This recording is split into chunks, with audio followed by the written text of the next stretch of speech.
वेंकटनाथार्य कवितार्किककेसरी वेदान्ताचार्यवर्यो मे सन्निधत्तां सदा हृदि रामानुजदयापात्रं ज्ञानवैराग्यभूषणं श्रीमद्वेंकटनाथार्यं वन्दे वेदान्तदेशिकं लक्ष्मीनाथसमारम्भां नाथयामुनमध्यमाम् अस्मदाचार्यपर्यन्तां वन्दे गुरुपरम्परां यो नित्यमच्युतपदाम्बुजयुग्मरुक्मं व्यामोहतस्तैतराणि तृणाय मेने अस्मद्गुरोर्भगवतोऽस्य दयैकसिन्धोः रामानुजस्य चरणो शरणं प्रपद्ये मातापिता युवतयस्तनया विभूतिः सर्वं यदेव नियमेन मदन्वयानाम् आद्यस्य न कुलपतेर्वकुलाभिरामं श्रीमत्तदङ्घ्रियुगलं प्रणमामि मूर्ध्ना भूतं सरश्च महदाह्वये पट्टनाथ श्रीभक्तिसारकुलशेखरयोगिमाहान् भक्ताङ्घ्रिरेणुपुरकाले यतीन्द्रमिश्रान् श्रीमत्पराङ्कुशमुनिं प्रणतोऽस्मि नित्यं पितामहस्यापि पितामहाय प्राचेतसादेशफलप्रदाय श्रीभाष्यकारोत्तमदेशिकाय श्रीशैलपूर्णाय नमो नमस्तात्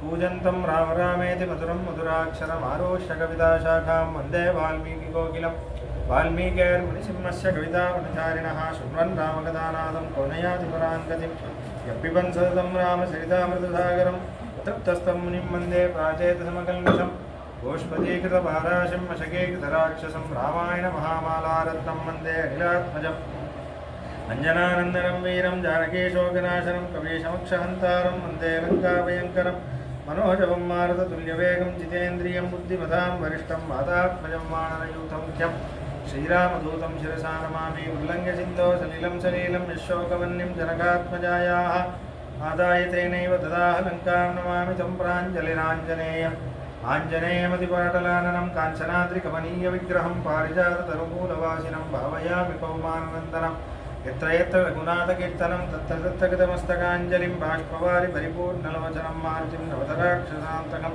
वेदवेद्ये प्रेपुंसि जाते दशरथात्मजे वेदप्राचेतसादासीत् साक्षात् रामायणात्मना चरितं रघुनाथस्य शतकोटिप्रविस्तरमेकैकमक्षरं पुंसां महापातकनाशनं तदुपगतसमाससन्धियोगं संवदरोपनतार्थवाक्यबद्धं रघुवरचरितं मुनिप्रणीतं दशशिरसत्यवतं निशामयध्वम् श्रीराघवं दशरथात्मजप्रमेयं सीतापतिं रघुकुलान्वयरत्नदीपम् आजानुबाहुमरविन्ददलायदाक्षं रामं निशाचरविनाशकरं नमामि वैदेही सहितं सुरद्रुमतले हैमे महामण्डपे मध्ये पुष्पगमासने मणिमये वीरासने सुस्थितम् अग्रे वाचयति प्रपञ्चनसुते त्वं मुनिभ्यः परं व्याख्यान्तं वदतादिभिः परिवृतं रामं भजे श्यामलम् आपदामपहर्तारं दातारं सर्वसम्पदां लोकाभिरामं श्रीरामं भूजो भूजो नमाम्यहम् धर्मात्मा सत्यसन्धश्च रामो दाशरथिर्यदि पौरुषे चाप्रतिद्वन्द्वश्चरेणं जहि रावणिं तपस्वाध्यायनिरतं तपस्वी वाग्विदाम्बरं नारदं परिपपृच्छ वाल्मीकिर्मुनिपुङ्गवं जयत्याश्रितसन्त्रासध्वान्तविद्वंसनोदयः प्रभावान् सीतया देव्या परमव्योमभास्करः सन्तः श्रीरङ्गपृथ्वीश शरणत्राणशेखराः जयंती पूर्णत्राण புதபங்கஜரேணவः கற்பார் ராமபிரானையன் லால் மற்றும் கற்பரோ புற்பா முதலா புல்லெரும்பாதி ஒன்றின்றியே நற்பாலையோத்தியில் வாழும் சராசரம் முற்றம் நற்பாலு குய்த்தனன் நான் முகனார் பெற்ற நாட்டுலே சியாபதி ராமச்சந்திரகி பவனசுத ஹனுமானுகி अहमात्मा न देहोस्मि विष्णुशेषो अपरिग्रहः तमेव शरणं प्राप्तः तत्कैंकर्य चिकीर्षया परमात्मा శ్రీమన్నారాయణుడి దాసున్నైన నేను వాడి మీదే ఆధారపడి ఉన్న ఒక జీవాత్మని ఇదే నా స్వరూపం అనే నిజాన్ని ఎరిగిన వాడినై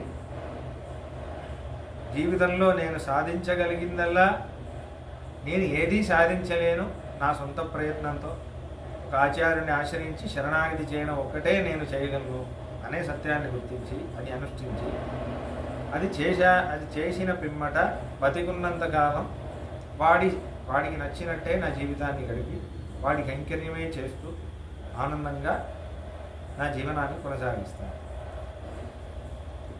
అయితే పోయిన సంచికలో రాముడు చిత్రకూటం వెళ్ళడం చూశాం. చిత్రకూటంలో చాలా అందంగా సమభూమితలే రమ్యే ద్రుమైర్బహువిరావృతే పుణ్యేరం శ్యామహే తాత చిత్రకూటస్య కాననే అంటున్నారు రాముడు.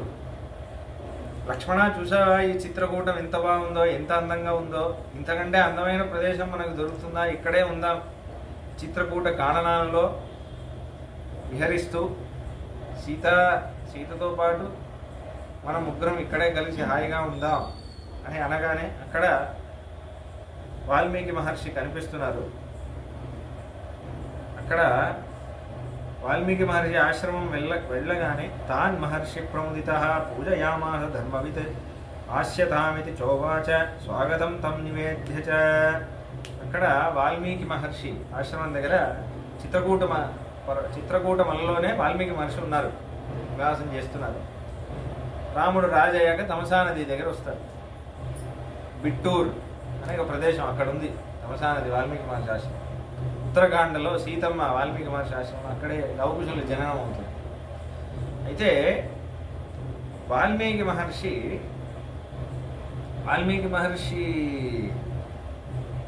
అంటే ఇక్కడ ఇది సీతాచ రామశ్చ లక్ష్మణశ్చ కృతాంజలి అభిగమ్యాశ్రమం సర్వే వాల్మీకిమభివాదయన్. అభిగమ్య అంటున్నారు వాల్మీకి ఆశ్రమానికి వాళ్లే వచ్చి వాల్మీకిని అభివాదనం చేస్తున్నారు అని వాల్మీకి మహర్షి అంటున్నారు. అంటే నా మీద ప్రభువు ఎంత కృప చేశాడు అనే విషయాన్ని చెప్పడం కోసం తన గురించే ఒక శ్లోకం వేసుకుంటున్నారు. మూడో మనిషిలాగా నన్ను అభివాద చేశారని చెప్పకుండా వాల్మీకి అని ఒక సాధారణమైన వాడిని, వాల్మీకంలో పుట్టిన వాడిని, రాముడు సాక్షాత్ రాముడు, సీతారామ లక్ష్మణులు ముగ్గురు వచ్చి వాళ్లే అభిగమ్య, వాళ్లే దుక్కుంటూ వచ్చి అభివాదనం చేశారే. పూజయామ. దాని తర్వాత తాన్ మహర్షి ప్రముదిత, చాలా చాలా సంతోష ఉత్సాహభరితంగా అయ్యాక వాల్మీకి మహర్షి అయ్యాక ధర్మవిద్ ఆస్యతామితి చోవాచ, ఇక్కడే ఉండండి అని వాల్మీకి మహర్షి అన్నారు. అనగానే దాని తర్వాత మన రాముడు అంటున్నాడు, లక్ష్మణానయ దారుణి దృఢాని చవరాని చ కురుష్వావసతం సౌమ్యం వాసే మే విరతం మనః. లక్ష్మణ, నాకెందుకో ఇక్కడే ఉండాలనిపిస్తుందిరా, ఇక్కడే పక్కన ఒక ఇల్లు కట్టించి చిత్రకూటంలో ఇక్కడే ఉందామని అంటున్నా రాముడు.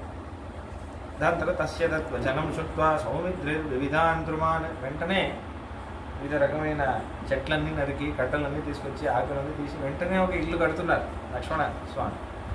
కట్టేసి తాం నిష్ఠితాం వద్ద కటాం దృష్ట్వా రామః సుదర్శనాం శుశ్రూషమాణమేకాగ్రం ఇదం వచనమబ్రవీతే ఏనేయం మాం సమాహృత్య. దాని తర్వాత వాస్తు హోమం అన్నీ చేస్తున్నాడు. గృహప్రవేశం చాలా విధిపూర్వకంగా అన్నీ చేసి ఒక బలి గుడిస్తున్నాడు, ఒక దుప్పిని బలిస్తున్నాడు, అన్నీ చేసేసి దాని తర్వాత వెళ్తున్నాడు. అంటే ఒక విషయం, మహర్షులతోనే ఉంటాడు రాముడు. వేదాంతేశి స్వామి 3 విషయాలు చెప్తున్నారు. మనకంటే ఎవరు వైష్ణవులుగా ఇంకా బాగా భగవంతుడికి దగ్గరలో ఉంటారో వాళ్ళ పక్కనే మన నివాసం ఉండాలి, వాళ్ళతోనే మన సంబంధం ఉండాలి అంటున్నారు. ఎందుకంటే 3 కారణాలు చెప్తున్నారు. అంటే 3 రకమైన మనుషులు. ఒకళ్ళు ప్రత్యక్షంగా శాస్త్ర విరోధంగా మాట్లాడతారు. ఇదంతా లేదు, ఎవరు నమ్మాడు, ఎవరు చూశారు, ఇదంతా ఉట్టి మాటలు అని చెప్తారు. వాళ్ళు చేయరు, ఇలా చెప్తూ ఉంటారు. వాళ్ళని చూస్తే ఒక పెద్ద అగ్నిజ్వాల, ఒక ఫైర్ యాక్సిడెంట్ అయితే మనం దగ్గరికి వెళ్ళాం, దూరం నుంచి అలా వెళ్ళిపోతాం కదా, అలా వెళ్ళిపోవాలి అంటున్నాం. ఎందుకంటే మన భక్తిని కూడా కాల్చేస్తారు, వాళ్ళ దగ్గరికి వెళ్ళకూడదు అంటున్నారు. దాని తర్వాత కొంతమంది శాస్త్రం అనంతా ఉంది స్వామి అని ఎవరు చేస్తాడు అవన్నీ అని వాళ్ళకి నచ్చింది అంటే నమ్మేట్టు నమ్ముతారు, కానీ వాళ్ళు చేసేదే చేస్తారు. అవన్నీ ఎవరు చేస్తారు స్వామి, ఇప్పుడంతా కొంచెం ప్రాక్టికల్గా ఉండాలి, అలా ఎలా ఉంటారు చాలా. అయితే వాళ్ళని చూస్తే, ఒక పాముని చూస్తే ఎంత భయపడతామో అంత భయపడాలి అంట. ఎందుకంటే పాము చూడడానికి దాని తోలంతా లేతగానే ఉంటుంది, కానీ అది చేసే పని ఏంటో మీకు తెలుసు. అలానే వీళ్ళతో స్నేహం అనేది ఏదో మనకేదో మనల్ని నవ్విస్తారు అని, మనకి ఏదో ఇది ఉందని చేస్తారు కదా. వాళ్ళు మాట్లాడే మాటలు మనకే తెలియకుండా మన లోపల విషయం ఎక్కించారు. అంటే వాళ్ళతో ఉన్నాను అనుకోండి, వాడు ఏం చేయట్లేదు కదా, నేను మాత్రం ఎందుకు చేయాలి, వాడిని కాపాడట్లేదా భగవంతుడు, నేను మాత్రం ఎందుకు చేయాలి, వాడు బాగానే ఉన్నాడు కదా అన్నట్టు ఒక భావన వచ్చేస్తుంది. వీళ్ళతో జాగ్రత్తగా ఉండాలి, ఇట్లాంటి వాళ్ళతో ఉండకూడదు. అదే మనకంటే గొప్ప భగవంతుడికి దగ్గరలో వాళ్ళ వల్ల మనకి వైష్ణవ స్వరూపం ఇంకా ఎక్కువ అవుతుందండి. అట్లాంటి వాళ్ళని చూస్తే ఒక చల్ల వెన్నెల, ఒక గాలి వస్తే మనకి ఎంత ఆనందం ఇస్తుందో అలా ఆనందించాలి. స్వామి ఇటువంటి సత్సంగా నాకు దొరుకుతుందనే ఎదురు చూస్తున్నాను అని వాళ్ళ వెంటే ఉండాలి. అంటే ఇది స్థాన విశేషాధికారం అంటే రహస్యత్రి సారంలో ఒక వైష్ణవుడు ఎక్కడ నివాసం చేయాలి అని చెప్పేటప్పుడు చెప్తాను. ఎటువంటి అదే వైష్ణవుల మధ్యలో ఉండాలి. ఎందుకంటే భక్తుల్లో కూడా అందరూ సాత్వికంగా ఉండరు, పరమేకాంతుగా ఉండరు. ఇట్లాంటి వాళ్ళతోనే ఎక్కువగా, ఒకవేళ మన ఇల్లు వాళ్ళకంటే దూరంగా ఉంటే కూడా ఎంత వీలైతే అంత వాళ్ళతో సత్సంగం చేయడం అనిపించింది. అందుకే రాముడు మహర్షులతోనే ఉంటాడు ఎక్కడ చూసినా. మీరు అరణ్యకాండలో అదే విషయం. రాముడు మహర్షుల ఆశ్రమానికి వెళ్ళడానికే, ఈ అవతారమే మహర్షులను అనుగ్రహించడానికే రాముడి అవతారమే. పరిత్రాణాయ సాధూనాం, అదే ముఖ్యం. ఎందుకంటే వీళ్ళు ఎప్పటి నుంచో తపస్సు చేస్తున్నారు. వీళ్ళకి భగవంతుడు అంటే ఎలా ఉంటాడంటే ఇలా ఉంటాడు అని దర్శనం ఇవ్వడానికే వచ్చాడు రాముడిలాగా. అరణ్యకాండలో ఇంకా రుజువు అవుతుంది ఆ విషయం. మహర్షులందరూ వచ్చి శరణాగతి చేస్తారు దాని తర్వాత. అలానే కృష్ణావతారంలో ఇళ్ళే గోపికల్లా వస్తున్నారు. అంటే ఇప్పుడు చిత్రకూటం అనేది వైకుంఠంలాగా, వైకుంఠంలో ఉండే అనుభవం మనకి చిత్రకూటంలో చూపిస్తున్నాడు స్వామి. సీతారాములు వైకుంఠంలో విహరిస్తున్నట్టు విహరిస్తున్నారు ఆనందంగా. రాముడే అంటాడు ఒక చోట, నాకు అయోధ్య గుర్తు రావట్లేదు సీత, చిత్రకూటంలో నీతో పాటు ఇలా 100 ఏళ్ళు 1000 ఏళ్ళు అయినా నన్ను ఉండమంటే నేను ఉంటాను.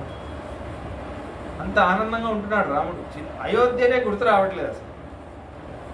అటువంటి ఆనందదాయకమైన ఇది ప్రదేశం చిత్రకూటం. సీతమ్మకి మాత్రం ఏకాంతంగా, మహాలక్ష్మితో పాటు ఏకాంతంగా రాముడు చాలా హాయిగా ఏమన్నా అది చరణం అంటే నడిచిన అక్కడ గడిపిన చోట చిత్రకూటం. కేవలం ఒక రెండు నెలలే ఉన్నాడు, అంతకంటే లేడు. దాంట్లో భరతుడు వచ్చేస్తాడు. కానీ ఆ 2 నెలలు అంత ఆశ్చర్యంగా ఉంటుంది ఏకాంత ప్రదేశం. కానీ వాల్మీకి మహర్షికి మాత్రమే దర్శనం. వాళ్ళు ఏకాంతంగా ఉండేది. లక్ష్మణుడు సీతారాములకి సేవ చేయడం అది వాల్మీకి మహర్షి మాత్రం చూస్తున్నాడు. ఎందుకంటే ఆయన ఇప్పుడు రామాయణం రాయాలి తర్వాత, అందుకని ఆయనకి మాత్రం అనుకున్నాడు. ఇంకో విషయం, ఇప్పుడు లక్ష్మణుడు సేవ చేస్తున్నాడు. అహం సర్వం కరిష్యామి అంటే అన్ని చేస్తున్నాడు. ఇదేంటి వీళ్ళిద్దరు మాత్రం ఆనందంగా ఉండి లక్ష్మణుడు మాత్రం కష్టపడడం ఏంటి అంటే, వైకుంఠం అన్నాను కదా, వైకుంఠంలో ఇలానే ఉంటుంది. అంటే మనకి దాహం, అలసట ఇవన్నీ ఏర్పడదు, బడలిక ఏది ఏర్పడదు. ఎంత కైంకర్యం అయితే అంత కైంకర్యం చేయాలి. అందుకే కదా ఉన్నాం, అంత కైంకర్యం అయితే అది చూపించడానికే లక్ష్మణుడు. దేవీ భూషణ హేత్యాది జుష్టస్య భగవన్స్తవ నిత్యం నిరపరాధేషు కైంకర్యేషు నియుక్ష్మాం అంటున్నారు న్యాసదేశం వేదాంతేశిష్యం. స్వామి నువ్వు నీతో పాటు మహాలక్ష్మి అమ్మవారు, నీ ఆయుధాలు, నీ ఆభరణాలు అన్నిటికీ నిత్యం నేను సేవ చేయాలి. నిత్యం అంటే ఒక్క క్షణం విడిచిపెట్టకుండా నేను నీకు సేవ చేయాలి. నిరపరాధేషు ఒక్క అపరాధం లేకుండా నీ సేవ చేయాలి. అలా నువ్వే నన్ను నియమనం చేయాలి అడుగుతున్నాను. అదే ఇప్పుడు లక్ష్మణుడి స్థితి. అహం సర్వం కరిష్యాం జాగ్రత్త స్వపతశ్చితే. వైకుంఠంలో ఇలానే మన అంటే వాల్మీకి మహర్షి ఎందుకు చెప్తున్నారంటే, ఇప్పుడు లక్ష్మణుడి స్థితి ఉందా, ఆ స్థితి నీకు దొరుకుతుంది, నీకు కావాలా వద్దా అని చూపించడానికే చెప్తున్నాను, మన కోసమే. ఇదే సీతమ్మకి ఇచ్చిన అనుభవం మహర్షులందరూ ఎదురు చూస్తున్నారు. సీతమ్మతో ఏకాంతంగా ఉన్నాం కదా, మేమందరం కూడా మా అందరికీ కూడా భర్త నువ్వే కదా. అంటే భర్త అంటే ధారణం, ధరించేవాడు నువ్వే కదా. మా భారాన్ని, మా భారం, మేము మా భారాన్ని భరన్యాసం చేస్తున్నాం, దాన్ని భరించేది నువ్వే కదా. కాబట్టి మాకు అనుభవం ఎప్పుడు ఇస్తావు అన్నప్పుడే కృష్ణావతారంలో ఇదే మనుషులకి అనుభవిస్తున్నారు. ఇదే శరభంగ మహర్షి, సుతీక్ష్ణ మహర్షి, వీళ్ళందరికీ అనుభవిస్తున్నారు గోపికా స్థితిలో. ఇంకో ముఖ్యమైన విషయం, ఒక రకంగా చూస్తే వాల్మీకి మహర్షి సీతమ్మకి సహోదరుడు అవ్వాలి. సీతేన దేవి సహజేన కవీశ్వరేన అని అంటున్నారు వేదాంత స్వామి వాల్మీకి. వాల్మీకి మహర్షి భూదేవి యొక్క కొడుకు, సీతమ్మ కూడా భూదేవి యొక్క కూతురు. సో ఆల్మోస్ట్ ఇది ఇంచుమింటు పుట్టిల్లాగా సహోదరుడి పక్కనే ఉంటుంది. అందుకే ఉత్తరాఖండలో కూడా సీత నీకేం కావాలి అని అడిగినప్పుడు, అంటే సీతమ్మతో రాముడు విడిపోవాలి అనే సమాచారం ముందు ఇద్దరు మాట్లాడుకుంటారు ఉత్తరాఖండ్. అయితే ఏకాంతంగా వాళ్ళ గదిలో ఉత్తరాఖండలో రాముడు రాజు అయిపోయాడు. ఒక 1000 ఏళ్ళే కలిసి ఉంటారు, చాలా రోజులు చాలా ఏళ్ళు కలిసే ఉన్నారు. దశవర్ష సహస్రాన్ని దశవర్ష శతాన్ని 11,000 ఏళ్ళు రాముడు రూల్ చేశాడు కదా. చివరిలోనే కొన్ని రోజులు లేరు, కలిసి లేరు. అయితే అప్పుడు ఈ జనాలు ఇలా మాట్లాడుకుంటున్నారని భరతుడు వీళ్ళందరూ వచ్చి చెప్పే ముందు సీతమ్మది రాముడు అడుగుతాడు, సీత నేను రాజకార్యంలో పడిపోయి నీతో నేను సరిగ్గా సమయం గడపట్లేదు, నీతో నేను సమయం గడపాలనుకుంటున్నాను, ఎక్కడికి వెళ్దాం చెప్పు, కొన్ని రోజులు ఎక్కడికైనా నేను తీసుకెళ్ళాలి అని, నీతో పాటు నేను కలిసి ఉండాలి అని అనుకుంటున్నాను. అప్పుడు సీతమ్మ అంటుంది, మనం చిత్రకూటంలో ఆనందంగా ఉన్నాం కదా, కాననాల్లో సంచరిస్తూ అలా ఉన్నాం కదా, అలా నన్ను తీసుకెళ్ళండి. ఇక్కడ పక్కనే తమసా నది ఉంది, అక్కడ కొంతసేపు మీరు నేను కలిసి గడిపేసి హాయిగా గడిపేసి అలా అనగానే దాని తర్వాత రాముడు ఇప్పుడు సీతమ్మతో పాటు వెళ్ళలేడు, తమసా నది దగ్గర వదిలేస్తున్నాడు. అక్కడ మళ్ళీ వాల్మీకి మహర్షి ఉంటున్నారు. ఏ వాల్మీకి మహర్షి ఆశ్రమం పక్కన చిత్రకూటంలో ఉన్నారు, అదే వాల్మీకి మహర్షి ఆశ్రమంలోనే సీతమ్మని వదిలేసి రమ్మని లక్ష్మణుడికి ఆజ్ఞిస్తున్నారు. దాని తర్వాత ఈ పర్వమంతా దర్శించిన వాల్మీకి మహర్షి సాక్షాత్ రాముడి పిల్లలకే ఇదే రామాయణాన్ని ఉపదేశం. ఇలా ఇంత అనుగ్రహం వాల్మీకి మహర్షి. అది ఎందుకు విడిపోయారు ఆ విషయం ఏదంతా ఉత్తరాఖండ్లో చూస్తారు. చాలా వనప్రవేశ మంగళం, అది మంగళమే. ఎందుకంటే అలానే ముగించాలి. ఒక చిన్న విషయం చెప్తాను, ఎందుకంటే ఈ సందేహం అందరికీ ఉంది. వేదాంత స్వామి సింపుల్గా ఒక విషయం చెప్పారు. స్వసమయ విఘటిత సుఘటిత సహృదయ సహధర్మచారిణీకా అంటున్నారు రఘువీర గారు. సీతారాములు ప్రజల్ని రక్షించడానికి వాళ్ళకి ఇష్టమైనప్పుడు కలిసి ఉంటారు, ఇష్టమైనప్పుడు విడిగా ఉంటారు, వాళ్ళ ఇష్టం వాళ్ళ ఇష్టం అది, వాళ్ళ దంపతులు ప్రజారక్షణార్థమే కదా కలిసి ఉన్నారు, ప్రజారక్షణార్థమే విడివిడిగా ఉన్నారు, వాళ్ళ ఇష్టం అది, మనకు అర్థం కాదు. వాళ్ళ ఇష్టం అది, వాళ్ళ నిర్ణయం వాళ్ళకే వదిలేయాలి. ఇది విషయం. అయితే సరే, ఇప్పుడు కథకు వస్తే చిత్రకూటంలో హాయిగా ఉన్నారు. ఇప్పుడు సుమంత్రుడు మళ్ళీ బయలుదేరారు. ఇప్పుడు ఎక్కడ వచ్చాము, మళ్ళీ శృంగిబేరపురం దగ్గర ఉన్నారు. ఒక 3-4 రోజులు అయింది. శృంగిబేరపురంలో గుహుడి పక్కన మన సుమంత్ర స్వామి ఎదురు చూస్తున్నారు, రిటర్న్ వెళ్దామని. కథయిత్వాతు దుఃఖార్తః సుమంత్రేణ చిరం సహ రామే దక్షిణ కూలస్తే జగామ స్వగృహం గుహః. అయితే అన్ని విషయాలన్నీ తెలిసింది. గుహుడి అనుచరులందరూ ఉన్నారు కదా, ఇలా భరద్వాజ మహర్షి ఆశ్రమం చేరుకున్నారు. ఇలా దాని తర్వాత భరద్వాజ మహర్షి ఆశ్రమం చేరుకున్నారు. దాని తర్వాత చిత్రకూటం వెళ్ళారు, వాల్మీకి మహర్షిని దర్శించారు. ఈ విషయాలన్నీ తెలిసింది. తెలియగానే విషయం తెలిసి ఇంకా చిత్రకూటంలో రాముడు నివాసం ఇంకా సెటిల్ అయ్యాడు తెలియగానే గుహస్వామి బయలుదేరుతున్నారు. అనుజ్ఞాత సుమంత్రోత యోజయిత్వా హయోత్తమాన్ అయోధ్యామేవ నగరీం ప్రయయో గాఢ దుర్మనాః. చాలా దుఃఖంతో ఎలా వెళ్తాను అయోధ్యకి అని తలదించుకుంటూ, గుర్రాలు కూడా ఏడుస్తున్నాయి, ఆ గుర్రాన్ని నడిపించుకుంటూ వెళ్తున్నాం. సవనాని సుగంధీని సరితశ్చ సరాంసి చ పశ్యన్ యత్తో జయౌ శీఘ్రం గ్రామాని నగరాని చ. అలా ఆయన రిటర్న్ వెళ్తున్నప్పుడు చాలా కోసల దేశంలో ప్రవేశిస్తున్నారు. 2-3 రోజులు గుర్రంలో ప్రయాణం చేస్తున్నారు. ఆ రథంలో చాలా చాలా సుందరమైన వనాలు, చాలా పుష్పగంధం అదంతా ఉంది. కానీ గ్రామాలు నగరాలన్నీ దాటుతున్నప్పుడు చాలా వేగంగా వెళ్తున్నారు. ततः सायान्न समये द्वितीये हनिसारथिः अयोध्यां समनुप्राप्य निरानन्दां ददर्शः. రెండో రోజు సాయంకాలం అయోధ్య నగరం లోపల ప్రవేశిస్తున్నారు. సాయంకాల సమయం అక్కడ ఆనందంగా లేదు, అయోధ్య చాలా దుఃఖంగా ఉంది. సశూన్యమివ నిశ్శబ్దాం దృష్ట్వా పరమదుర్మనాః సుమంత్రశ్చింతయామాస శోకవేగ సమాహతః. ఎవరో చేతబడి చేసి శూన్యం పెడితే ఒక ఇల్లు ఎలా అయిపోతుంది అలా అయిపోయిందట అయోధ్య. చాలా అమంగళకరంగా అయిపోయింది. ఎవ్వరూ జనాలు సంచారమే చేయట్లేదు. సుమంత్రుడికి ఇవన్నీ చూస్తుంటే ఇంకా బాధ ఎక్కువ అవుతుంది.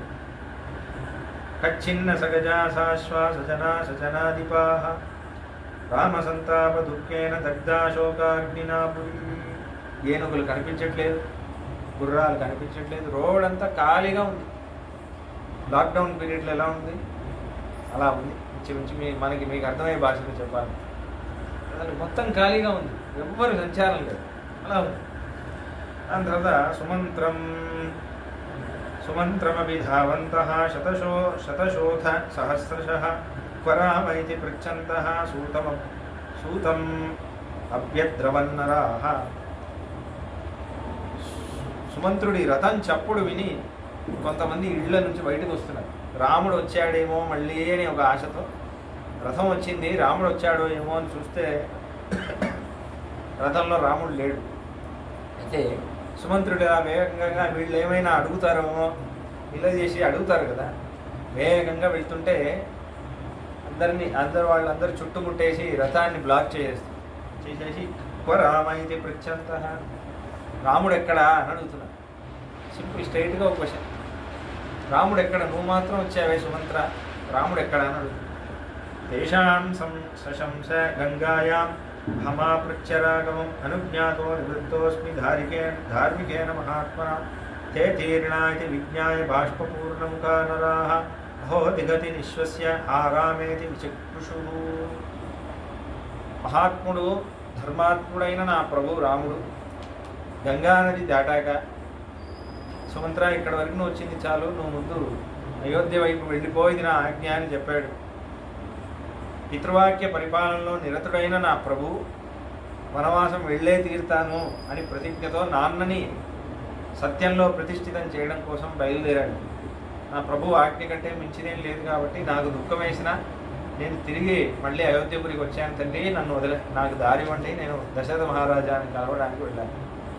అలా చెప్పగానే ఇలా ఏడ్చేస్తున్నారు అయోధ్య ప్రజలందరూ. ఏడ్చేసి రామా రామా మమ్మల్ని విడిచి వెళ్ళిపోయా స్వామి, ఆ రోజు మోసం చేసేసి వెళ్ళిపోయావే, నీతో పాటు పడుకోవడానికి రాత్రి పడుకోవడానికి తమసా నది తీరంలో ఉన్నప్పుడు ఆ రోజు వదిలేసి వెళ్ళేవే, దాని తర్వాత మళ్ళీ వస్తావని ఒక చిన్న ఆశ ఉంటే, సుమంత్రుడు వెళ్ళాడు కదా సుమంత్రుడైనా తీసుకొస్తాడేమో అనుకుంటే సుమంత్రుడు కూడా ఒంటరిగా పంపించేసి నువ్వు వనవాసం వెళ్ళావా స్వామి, మళ్ళీ నిన్ను ఎప్పుడు చూస్తాము అని ఏడుస్తుంది.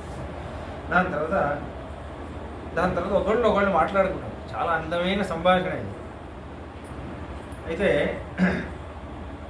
శుశ్రావచవతశ్చేషాం బృందం బృందం చ తిష్టతాం హతాస్మ ఖలు ఏనేహ పశ్యామైధిరాగవం.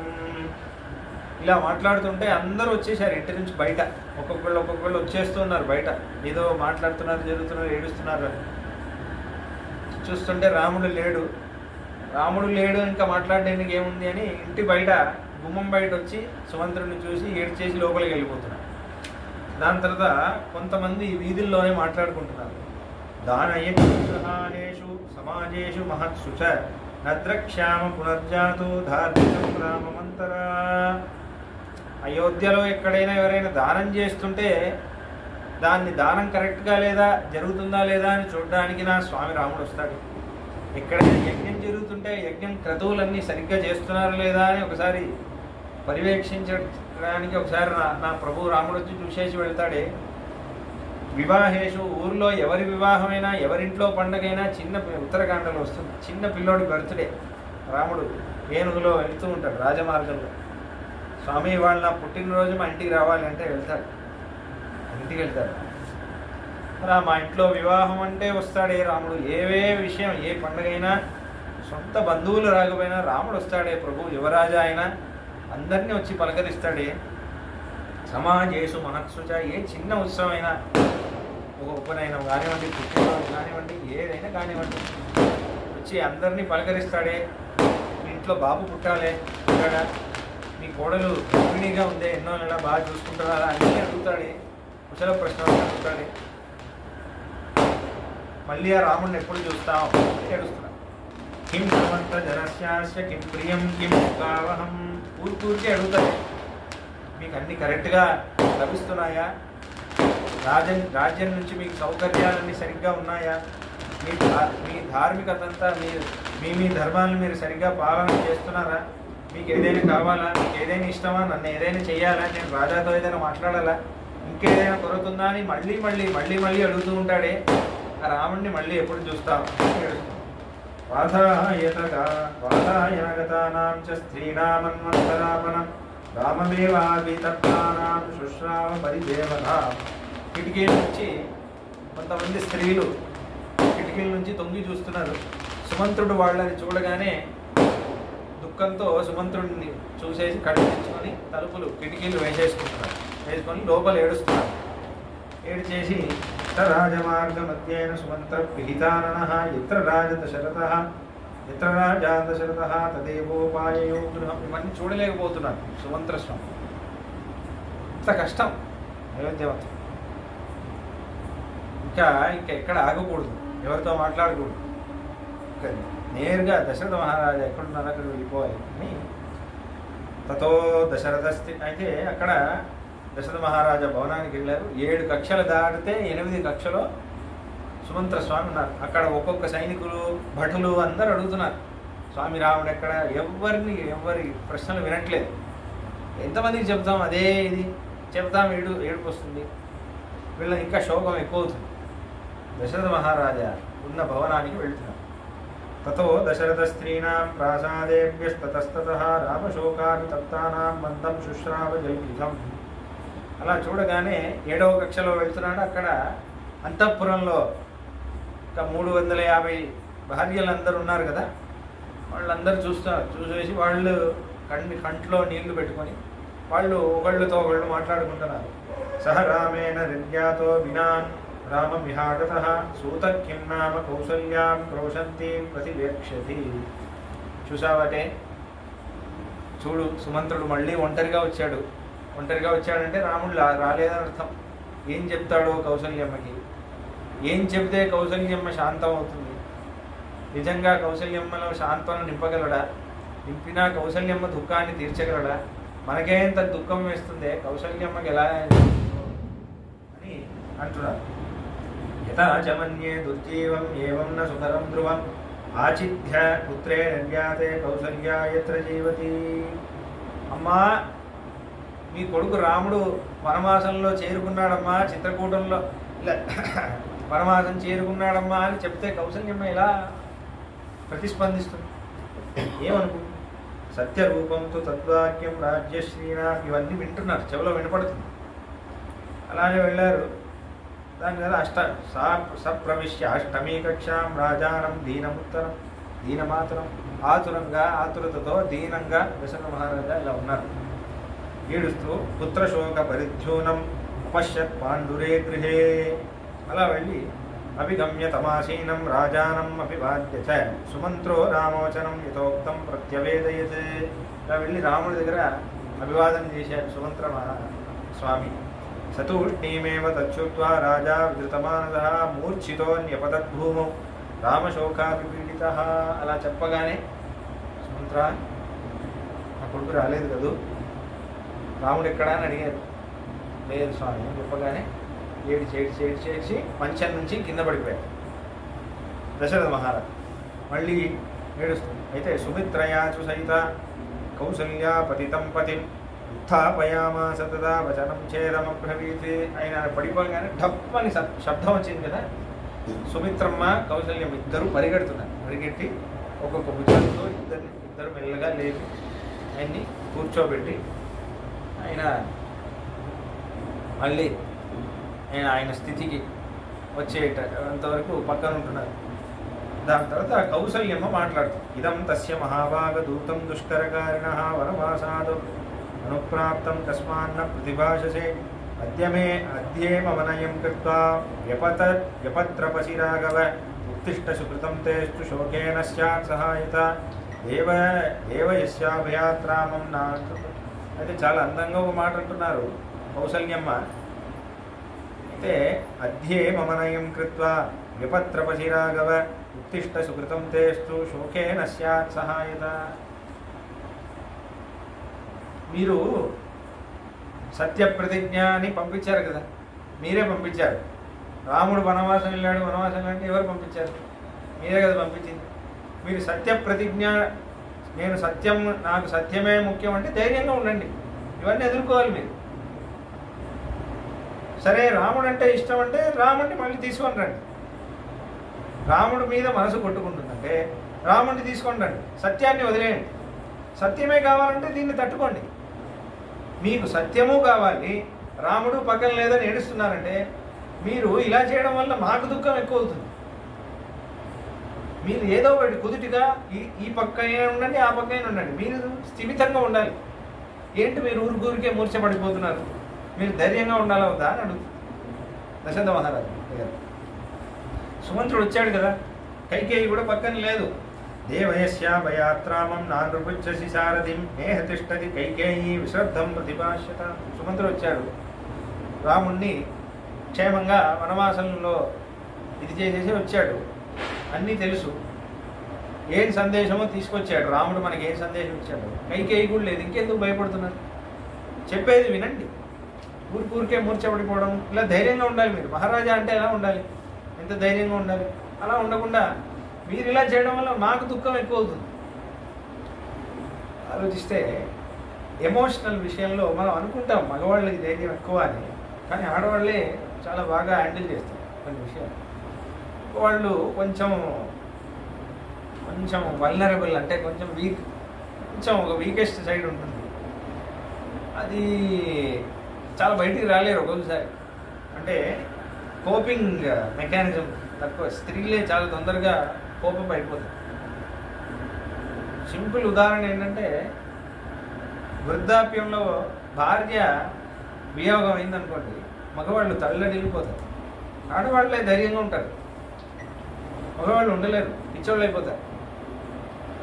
ఎందుకంటే వాళ్ళకి ఆ కోపింగ్ మెకానిజం ఎక్కువ. అయితే కరెక్ట్ క్వశ్చన్ అడుగుతుంది కౌసల్యం.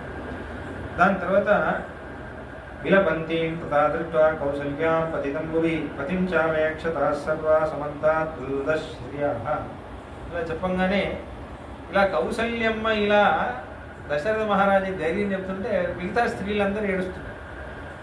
ఏం పరిస్థితి వచ్చింది మహారాజాకి, ఒక్క స్త్రీ మాట వినడం వల్ల ఇలా అయిపోయారని వాళ్ళందరూ ఏడుస్తున్నారు. తథా సుతో మహారాజం కృతాంజలి ఉపస్థితః రామమేవానుశోచంతం దుఃఖశోక సమన్వితం.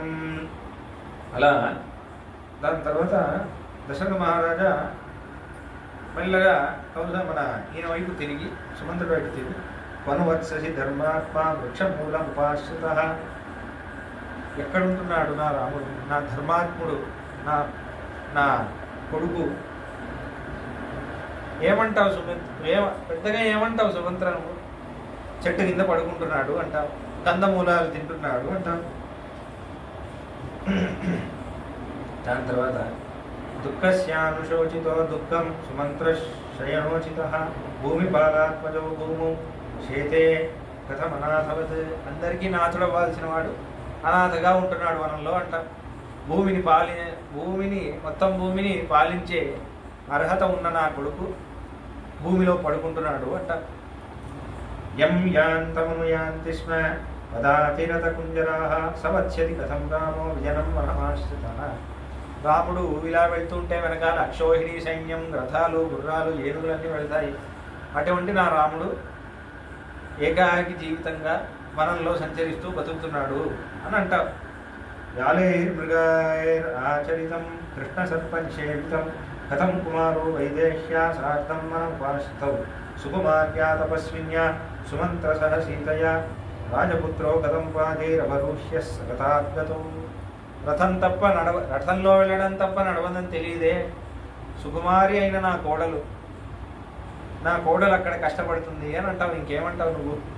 సిద్ధార్థ కలు సూతత్వం ఏన దృష్టో మమాత్మజం వనాంతం ప్రవిశంతౌతాం అశ్వినా విభవంతరం. అశ్విని దేవతల్లాంటి కవలల్లాంటి నా ఇద్దరు పిల్లలు రామలక్ష్మణుడు వనంలో ప్రవేశం చేశారే, నువ్వు చూసావే. కిమి వాచ, సరే నాకు తెలుసు రాముడు కష్టపడుతున్నాడని, నా కోసం ఏదైనా చెప్పాడా? నాన్నకి ఏదైనా చెప్పుంటాడే. అప్పుడు నాన్నకి వెళ్ళి చెప్పు అని నా కోసం ఏదైనా సందేశం పంపించుంటాడు, ఏదైనా చెప్పాడా? నా కొడుకు ఏమన్నాడు చెప్పవా అని అడుగుతున్నాడు.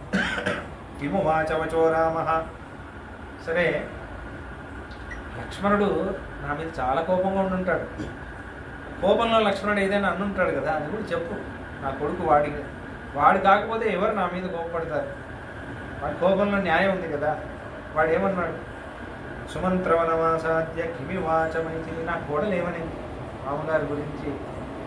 నన్ను నమ్మే వచ్చింది కదా, నా కోసం ఏదైనా సందేశం పంపించిందా చెప్పవా అని అడుగుతున్నాడు. అనగానే ముందు సుమంత్రుడు మళ్ళీ నమస్కారం చేసి అబ్రవీన్ మే మహారాజ ధర్మమేవానుపాలయన్ అంజలిం రాఘవం కృత్వా శిరసా విప్రణమ్య మొక్కేసి, అయ్యా రాముడు ఇలా ప్రణామం చేయమని చెప్పారు, రాముడి తరపున నేను ప్రణామం చేస్తున్నాను. ప్రణామం చేశారు. చేశాక రాముడిని ఒకసారి తలుచుకున్నారు. సుమంత్రుడు తలుచుకొని సూతమద్వచనాత్తస్య తాతస్య విదితాత్మనః శిరసా వందనీయస్య వంద్యోపాదో మహాత్మనః. మీకు కౌసల్యమ్మకి, సుమిత్రమ్మకి, కైకేయమ్మకి ఉన్న అందరి అమ్మలకి తన ప్రణామాన్ని తెలియజేయమని రాముడు చెప్పాడు అని మొదటి విషయం చెప్పేశాక, దాని తర్వాత అందరి ఆరోగ్యం అడిగాడు, ఆరోగ్యం చూసుకోమని చెప్పాడు. ఆరోగ్యం విశేషేణ యథార్హమ వివాదనం. దాని తర్వాత మాతా చ మమ కౌసల్యా కుశలం చ వివాదనం అప్రమాదం చ వక్తవ్యా బ్రూయాచ్చైనావిదం వచః. దాని తర్వాత అంటున్నారు చాలా అందమైన విషయం ఒకటి, ధర్మ నిత్యాయతాకాలం అజ్ఞాగార పరాపప దేవి దేవస్య పాదౌ చ దేవవత్ పరిపాలయ. కౌసల్యమ్మ వైపు తిరిగాడు సుమంత్రుడు. అమ్మ, మీకు ప్రత్యేకించి రాముడు వందనాల్ని తెలియజేయమని చెప్పాడు, మీకోసం ఒక సందేశాన్ని పంపించాడమ్మా. అమ్మా, నువ్వు ధైర్యంగా ఉండు. అసలు కొడుకు నీ పక్కన లేడు అనే కదా నువ్వు బాధపడుతున్నావు. నీ దగ్గర ఒక కొడుకు ఉన్నాడు కదా, నీ పక్కనే ఒక కొడుకు, నిన్ను చూసుకోవడానికి ఒక కొడుకు ఉన్నాడమ్మా. నువ్వు ఎందుకు బాధపడుతున్నావు? ఆయన ఉన్నప్పుడు నీకేం బాధ అంటున్నారు. మీరందరూ భరతుడు అనుకుంటారు అని అగ్ని అంటే ఇంతమంది పత్రికలు ఉండగా కూడా కౌసల్యమ్మకి ఒక స్పెషల్ రైట్ ఉంది. కౌసల్యమ్మ పట్టమహేషి. దశరథ మహారాజు నిత్యం అగ్నిహోత్రం చేస్తాం, క్షత్రియులు కూడా అగ్నిహోత్రం చేయొచ్చు. అగ్నిహోత్రం చేసేటప్పుడు అగ్నిహోత్రం కానీ ఉపాసనం కానీ చేసేటప్పుడు వీళ్ళిద్దరికీ మొదటి కొడుకు అంటుంది. వీళ్ళు పెళ్ళైనప్పటి నుంచి స్టార్ట్ చేస్తారు అగ్నిహోత్రం. పెళ్లిలో హోమం చేసేసి అక్కడి నుంచి వైదిక ధర్మంలో వీళ్ళిద్దరూ ఆ హోమం చేస్తారు. ఆవిడ బియ్యం ఇస్తుంది, ఈయన ఆహారంగా వేస్తారు. ప్రతిరోజు పొద్దున సాయంత్రం చేయాలి. ఉపాసనం అగ్నిసంధానం అంటారు. ఉమాగం సంజాతం అభిసంభ్రబంధాం అంటుంది. అగ్ని కొడుకు ప్రత్యేకించి చాలా ఉపకారాలు చేస్తాడు. బ్రాహ్మణులు ముఖ్యంగా పెళ్ళైన వాళ్ళు ఔపాసన చేయాలి అంటున్నారు, తప్పకుండా చేయాలి అంటున్నారు. ఎందుకంటే స్త్రీల ఆరోగ్యం బాగుంటుంది ఉపాసన చేస్తారు. అగ్ని కాపాడుతారు స్త్రీలని. ఒక ఉపాఖ్యానం చెప్పాను నేను ఇంతకుముందే, పులోమా ఇంకా భృగుమ చెప్పి ఉపాఖ్యానం చెప్పాను. అగ్ని కాపాడుతాడు, ఉపాసన అంటే ఆయన కాపాడుతాడు. ఆయన కొడుకు కాబట్టి ఆ గృహంలో ఉండి ఆయన కాపాడుతాడు. అయితే ఆయన ఉన్నాడు కదమ్మా, నేను ఒక్కొక్కసారి నేను నీ కడుపులో పుట్టిన వాడినైనా నేను పక్కన ఉంటాను, శాశ్వతంగా నీ పక్కన ఉంటాను ఉండను. కానీ అగ్ని నీతో పాటు ఉన్నాడు కదా, ఎవరికి లేని ఒక కొడుకు నీకు ఉన్నాడు కదా, ఆయన నిన్ను చూసుకుంటున్నాడు కదా, ఆయన నీ బాగోగులు చూసుకోవడానికే నీ పక్కన ఉన్నాడు. కాబట్టి నువ్వు నా గురించి చింతన మానేసి నీ ధర్మం, నువ్వు అగ్నిహోత్రాన్ని సరిగ్గా చేయమ్మా. నాన్నతో పాటు నాన్న అగ్నిహోత్రం చేసేలాగా నువ్వు చూడు ప్రతిరోజు. ధర్మ నిత్యాయతాకాలం అజ్ఞాగార పరాభవ దేవి దేవస్య పాదౌ చ దేవవత్ పరిపాలయ. దేవకార్యం ఏది తప్పకుండా చూసుకో తల్లి. శోకంలో అది మర్చిపోతాం, దాన్ని మాత్రం వదలొద్దు. అభిమానంచ మానంచ, నేను పట్ట మహిషిని అని అభిమానం వదిలేసి, నేను పెద్దదాన్ని అనేది వదిలేసే, మానం వదిలేసి. త్యక్త్వా వర్తస్వ మాతృషు, వేరే మాతల ముందు ఆ భావనను పెట్టుకోమా. అనురాజానమాజ్ఞాంచ కైకేయి మంబకారయ్య. ఇప్పుడు భరతుడు రాజవుతాడు, కైకమ్మ రాజమాత. అప్పుడు నువ్వు అభిమానం మానం పెట్టుకున్నావంటే అనవసరంగా గొడవలు అవుతాయి. కాబట్టి నువ్వు రాజ్యం గురించి ఆలోచించు, కుటుంబం గురించి ఆలోచించు. ఇవన్నీ నువ్వు పెట్టుకుంటే నాకే చెప్తుందా నేను పట్టమహిషిని అనే అనవసరమైన గొడవలన్నీ వస్తాయి. నువ్వు రాజ్యం యొక్క క్షేమం గురించి ఆలోచించు. మనం అందరం ఒకే అయోధ్య నగర వాసులం, మనం అందరం ఒకే కుటుంబం అనేది ఆలోచించు. దాన్ని ధర్మంగా పెట్టుకొని అప్పుడప్పుడు నీకు దుఃఖం ఏర్పడితే కూడా కుటుంబ ధర్మం నిలబడాలంటే నేను ఇటువంటి భావనలోకి వెళ్ళకూడదు, అంటే ఈగో దాంట్లో వెళ్ళకుండా కలిసి ఉండాలి, నా వల్ల అటువంటి మనస్పర్ధలు రాకూడదు అనే ఒక చింతనలో నువ్వు స్థిరంగా ఉండాలి తల్లి. ఎంత గొప్ప ధర్మం, చాలా ముఖ్యం ఇది. మీరు ఆఫీస్లో పనిచేసినా ఎక్కడ పనిచేసినా సరే నాకే చెప్తాడా, నేను వేరే వాడి వేరే నేను నా డిపార్ట్మెంట్ వాడి, ఇలా యూ వర్సెస్ మీ ఆ గొడవ అయిందనుకోండి, ఎప్పుడు ఆ అభివృద్ధి రాదు మీరు చేసే పని. ఒక గొప్ప ధర్మం కోసం ఆలోచించాలి. నువ్వు నీకు నాకు మధ్యలో కాదు పోటీ, నువ్వు నేను కలిసి సమస్యతో మనకి ఇద్దరికి పోటీ. నువ్వు నేను కలిసి సమస్యను ఎదుర్కోవాలి, నువ్వు నన్ను ఎదుర్కోవడం నేను నిన్ను ఎదుర్కోవడం కాదు, మనం ఇద్దరం కలిసి సమస్యను ఎదుర్కోవాలి. మన ఇద్దరికి ఒక ధర్మం ఉంది కదా, అలా మనం చేయాలి అనే ఆ చింతనలో వెళ్ళారనుకోండి ఇటువంటిది రాదు. దాని తర్వాత కుమారే భరతే వృత్తి వర్తితవ్యాచ రాజవతే అప్యజ్యేష్ఠాయి రాజానో రాజధర్మమనుస్మర. ఇప్పుడు భరతుడు రాజు అవుతాడు తల్లి, నీకంటే చిన్నవాడైనా వాడు మహారాజా అవుతాడు. అప్పుడు వాడితో పాటు ఏంట్రా నువ్వు మొన్న నా ముందు పుట్టావు అని ఇలా అనుకోకుండా వాడు మహారాజా అనే పదవిని గౌరవించి వాడికి మహారాజాకి తగినంత గౌరవం నువ్వు ఇవ్వాలి తల్లి. భరత కుశలం. దాని తర్వాత భరతుడికి ఒక సందేశం పంపించాడంట రాముడు. భరత కుశలం వాచో మద్వదనేన చ సర్వావస్వే యథాన్యాయం వృత్తిం వర్తస్వ మాతృషు. భరత రాముడు సందేశం సుమంత్రుడు, భరత న్యాయంగా మా అమ్మ వేరే మిగతా అమ్మలు వేరే అని కాకుండా అందరి అమ్మల్ని సమానంగా చూడాలి, ఇది నువ్వు చేయవలసిన మొదటి ధర్మం అని రాముడు ఒక సందేశం పంపిస్తాడు. దాని తర్వాత వక్తవ్యశ్చ మహాబాహు ఇక్ష్వాకుకులనందన ఇతరం యౌవరాజ్యస్థో రాజ్యస్థమనుపాలయ. ఎప్పుడు నాన్న యొక్క అనుగ్రహంలో, నాన్న యొక్క ఆధ్వర్యంలో నువ్వు రాజు అయిపోయి ఉండొచ్చు, నాన్న రిటైర్ అయిపోయి ఉండొచ్చు, కానీ నాన్న యొక్క ఆధ్వర్యంలోనే, నాన్న మహారాజా పదవిలో లేరు కదా, ఇప్పుడు జస్ట్ నాన్నే కదా అని అనుకొని నాన్న మహారాజా కాదు నేనే మహారాజాని అనే యొక్క భావనను నీలోనూ తెచ్చుకోకు. నాన్న యొక్క ఆధ్వర్యంలో నేను పరిపాలన చేస్తున్నాను అనే విషయాన్ని నువ్వు మర్చిపోకు. అతిక్రాంత వయారాజా మాస్మైనం వ్యపరోరుద కుమారరాజ్యే జీవస్వ తస్యైవాజ్ఞా ప్రవర్తనాత్. అన్నగారికి వయసు అయిపోయింది, ఏదో చాదస్తం ఎక్కువైంది, ఆయన మాట ఎవడింటాడు. నీ రాజ్యంలో నాన్న ఉన్నారు అనుకోకు, నాన్న రాజ్యంలోనే నువ్వు ఉన్నావు, ఇది నువ్వు మర్చిపోకు. దాని తర్వాత భరత వయసు అయిన వాళ్ళకి వృద్ధాప్యంలో వాళ్ళకి కావాల్సింది ఏంటంటే వాళ్ళ మాటని వినడానికి ఎవరైనా ఉన్నారా, వాళ్ళకి అదే కావాలి. ఇంకెవరు వాళ్ళ మాట వినడానికి ఎవరైనా ఉన్నారా?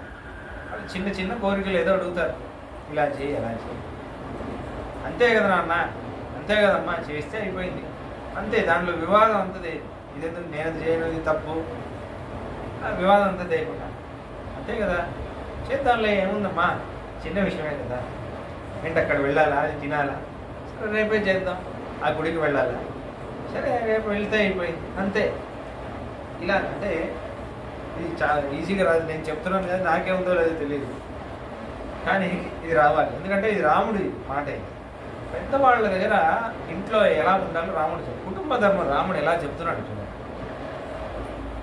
వాళ్ళు తస్యైవ ఆజ్ఞ ప్రవర్తన, వాళ్ళ ఆజ్ఞ అనుగుణంగా నువ్వు ప్రవర్తిస్తున్నావు. సరే నాన్నగారు, అంతే కదా, ఓకే నాన్నగారు మీరు ఎలా చెప్తే అలా. నువ్వు చేస్తావో చేయవో తర్వాత సరే అంటే అయిపోయింది, నేను చెయ్యను. ఎందుకు అక్కడే వాళ్ళ మనసులో దుఃఖం? అంత అవసరం లేదు కదా. ఏంటమ్మా వాళ్ళకి అప్పుడప్పుడు ఏదో చిన్నప్పుడు ఒకసారి అది తిన్నాను, ఆ ఊర్లో అది బాగుంటుంది ఆ మామిడి పండు, అంతే కదమ్మా, తెప్పిస్తే అయిపోయింది, అంతే అయిపోయింది. వయసు అయినా ఏంటే నీకు చేస్తామని అలా తీసుకొని వెళ్ళకుండా చిన్నగా సుఖంగా నెమ్మదిగా వాళ్ళకి శాంతిని నింపేటట్టు మాట్లాడితే వాళ్ళు సుఖంగా ఉంటుంది, అంతే. ఇంకేం అడగరు వాళ్ళు. మనకి చేదస్తంగా అనిపిస్తుంది అని అనిపిస్తుంది, కానీ అంతే ఏజ్ వస్తే మనం కూడా అలానే అవుతాం. మనం ఇంకా ఎలా అవుతామో తెలియదు. ఎందుకంటే అంత సంస్కారం ఉన్న వాళ్ళు వాళ్ళే అలా అయ్యారంటే మనకి ఏం సంస్కారం లేదు, మనం ఎలా అవుతామో తెలియదు. కాబట్టి అలా అబ్రవీచ్చావి మాం భూయో వృషమశ్రూని వర్తయన్నే మాతేవ మమ మాతాతే ద్రష్టవ్యా పుత్రగద్దిని ఇత్యేవ మాం మహాబాహు బ్రువన్నేవ మహాయశాః రామో రాజేవ పత్రాక్షో వృషమశ్రూన్యవర్తయత్. భరత, ఇంకో ముఖ్యమైన విషయం, చివరి విషయం, మా అమ్మకి పాపం రా పుత్ర కనక ఒక కొడుకుని కనింది, రాజు అవుతాడు అనుకుంది, వనానికి వెళ్ళిపోయాను నేను, చాలా దుఃఖంగా ఉంటుంది. మా అమ్మని మాత్రం కొంచెం ప్రత్యేకించి కొంచెం బాగా నువ్వే చూసుకోవాలరా అని చెబుతూ, తల్లి రాజీవ నేత్రాలున్న నీ పిల్లవాడు రాముడు ఏడ్చాడు తల్లి అని చెప్తున్నారు సుమంతుడు. ఇలా చెప్తూ ఉంటేనే, మీ గురించి చెప్తూ ఉంటే భరతుడిని మా అమ్మని మాత్రం బాగా చూసుకోరా అని చెప్పి ఏడుస్తూ చెప్పాడు తల్లి, నేను అది ఎలా చెప్పను అని అంటున్నారు సుమంతుడు. దాని తర్వాత సరే లక్ష్మణుడు ఏమన్నాడు అని దశరథ మహారాజా అడుగుతాడు. లక్ష్మణస్తు సుసంక్రుద్ధో విశ్వసన్ వాక్యం అబ్రవీత్ కేనాయమ్మపరాధేన రాజ్యపుత్రో వివాసితః. లక్ష్మణుడు, నేను అడిగాను స్వామి లక్ష్మణుడిని, అయ్యా స్వామి లక్ష్మణ, మీ నాన్నగారికి ఏదైనా సందేశం ఇవ్వాల్సి ఉందా అని అడిగాను. ఒక పెద్ద ఊపిరి, ఒక ఊస కొడుతున్నట్టు ఒక ఊపిరి వదిలాలి చూడాలి. ఇలా చేసి కొంతసేపు ఆగి, ఏం లేదు, ఒకే ఒక ప్రశ్న ఉంది మా నాన్నకి నా దగ్గర నుంచి, కేనాయమ్మపరాధేన రాజ్యపుత్రో వివాసితః. మా అన్నయ్య ఏం తప్పు చేశాడని వనవాసం పంపించారు? ఇదే నా ప్రశ్న, నాకు రగిలిపోతుంది, దీనికి నాకు సమాధానం దొరకట్లేదు. రాజ్ఞాతు ఖలు కైకేయ్యా లఘుచాశ్రుత్య శాసనం. కైకమ్మ ఏదో చెప్పింది, ఆలోచించకుండా నిర్ణయం తీసుకున్నారు. కృతం కార్యం అకార్యం వా భయం ఏనాపి పీడితః. సరే అది చేసింది సరియా తప్ప ఆ విచారంలోనే నేను వెళ్ళను. ఎందుకు చేశారు, ఎలా చేశారు, అదంతా డిస్కషన్ ఆల్రెడీ అయిపోయింది. వనవాసం అయితే పంపించేశారు. యది ప్రవ్రాజితో రామో లోభకారణగారితం వరదాన నిమిత్తం వా సర్వదా దుష్కృతం కృతం ఇదం తావత్ యథా కామం ఈశ్వరస్య కృతే కృతం రామస్య తు పరిత్యాగేన హేతుం ఉపలక్షయే. సరే, లోభం వల్ల కైకమ్మ మీద, ఆ స్త్రీ మీద ఆశపడి లోభపడి రాముడిని పంపించారా? ధర్మం మీద ధర్మంలో నిలబడాలని రాముడిని పంపించారా? అన్నయ్య అంటున్నాడు పితృవాక్య పరిపాలన అని, లేకపోతే ఈశ్వర సంకల్పం అంటున్నాడు, పరమాత్మ యొక్క సంకల్పం అంటున్నాడు. అదంతా సరే, అదంతా ఏదో చెప్పుకుంటున్నారు. మీకు ఏది కన్వీనియంట్గా ఉంటే అది చెప్పుకోండి.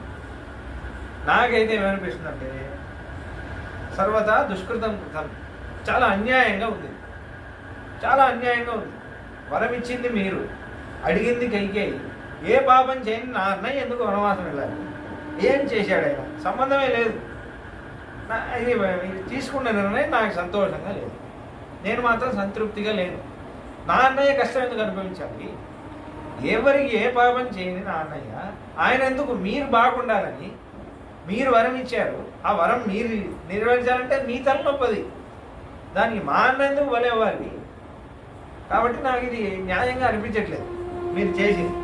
అసమీక్ష్య సమారబ్ధం విరుద్ధం బుద్ధిలాఘవాతే జనయిష్యతి సంక్రోశ రాఘవస్య వివాసనం. బుద్ధితో ప్రవర్తించారా లేదా అని నాకు సంశయంగా ఉంది. కాబట్టి చెప్పకుండా మాట చెప్పేశారు. కాబట్టి నేను పెద్దగా మీ గురించి ఆలోచించబోయేది లేదు. ఎందుకంటే పంపించాలని పంపించేశారు కదా, పంపించేటప్పుడు ఆలోచించలేదు. కాబట్టి ఒకే విషయం, నా తరఫు నుంచి ఒకే ఒక సందేశం. అహం తావన్ మహారాజే పితృత్వం నోపలక్షయే భ్రాతా భర్తా చ బంధుశ్చ పితా చ మమ రాఘవః. నేను మహారాజా, మా నాన్నగారు ఉన్నారు అయోధ్యలో, ఆయనని నేను నా నాన్నగారిగా అనుకోవట్లేదు. భ్రాత భర్త, నా భ్రాత నా అన్నయ్య, నా భర్త నన్ను భరించేవాడు, నా ఒకే ఒక బంధు, పిత నా నాన్న, అన్నీ రాఘవ. నాకు నాన్న, అమ్మ, బంధు, అన్నయ్య అన్నీ మా అన్నయ్య రాముడే. కాబట్టి నాకు నాన్న మా రాముడే, నేను ఆయన నాన్నలా అనుకోవట్లేదు. ఇదే నా సందేశం. వెళ్ళి చెప్పండి. సర్వలోక ప్రియం త్యక్త్వా సర్వలోకహితే రతం సర్వలోకోనురజ్యేత కథం జానేన కర్మణ. సర్వలోకానికి ప్రియుడు మా అన్నయ్య. ఎందుకంటే లోకంలో అందరికీ ఏది హితమో అదే చేస్తాడు. అందరికీ ఏది హితమో చేసే మా అన్నయ్యని దూరం పంపిస్తే లోకానికి ఇష్టమైన వాడు, లోకం హితం కోసమే బతికేవాడు, ఆయనని మీరు లోకం నుంచి దూరం చేశారు, ఈ అయోధ్యపురం నుంచి దూరం చేశారు. ఈ లోకుల మనసుని గెలుస్తాను ఎలా అనుకుంటున్నారు?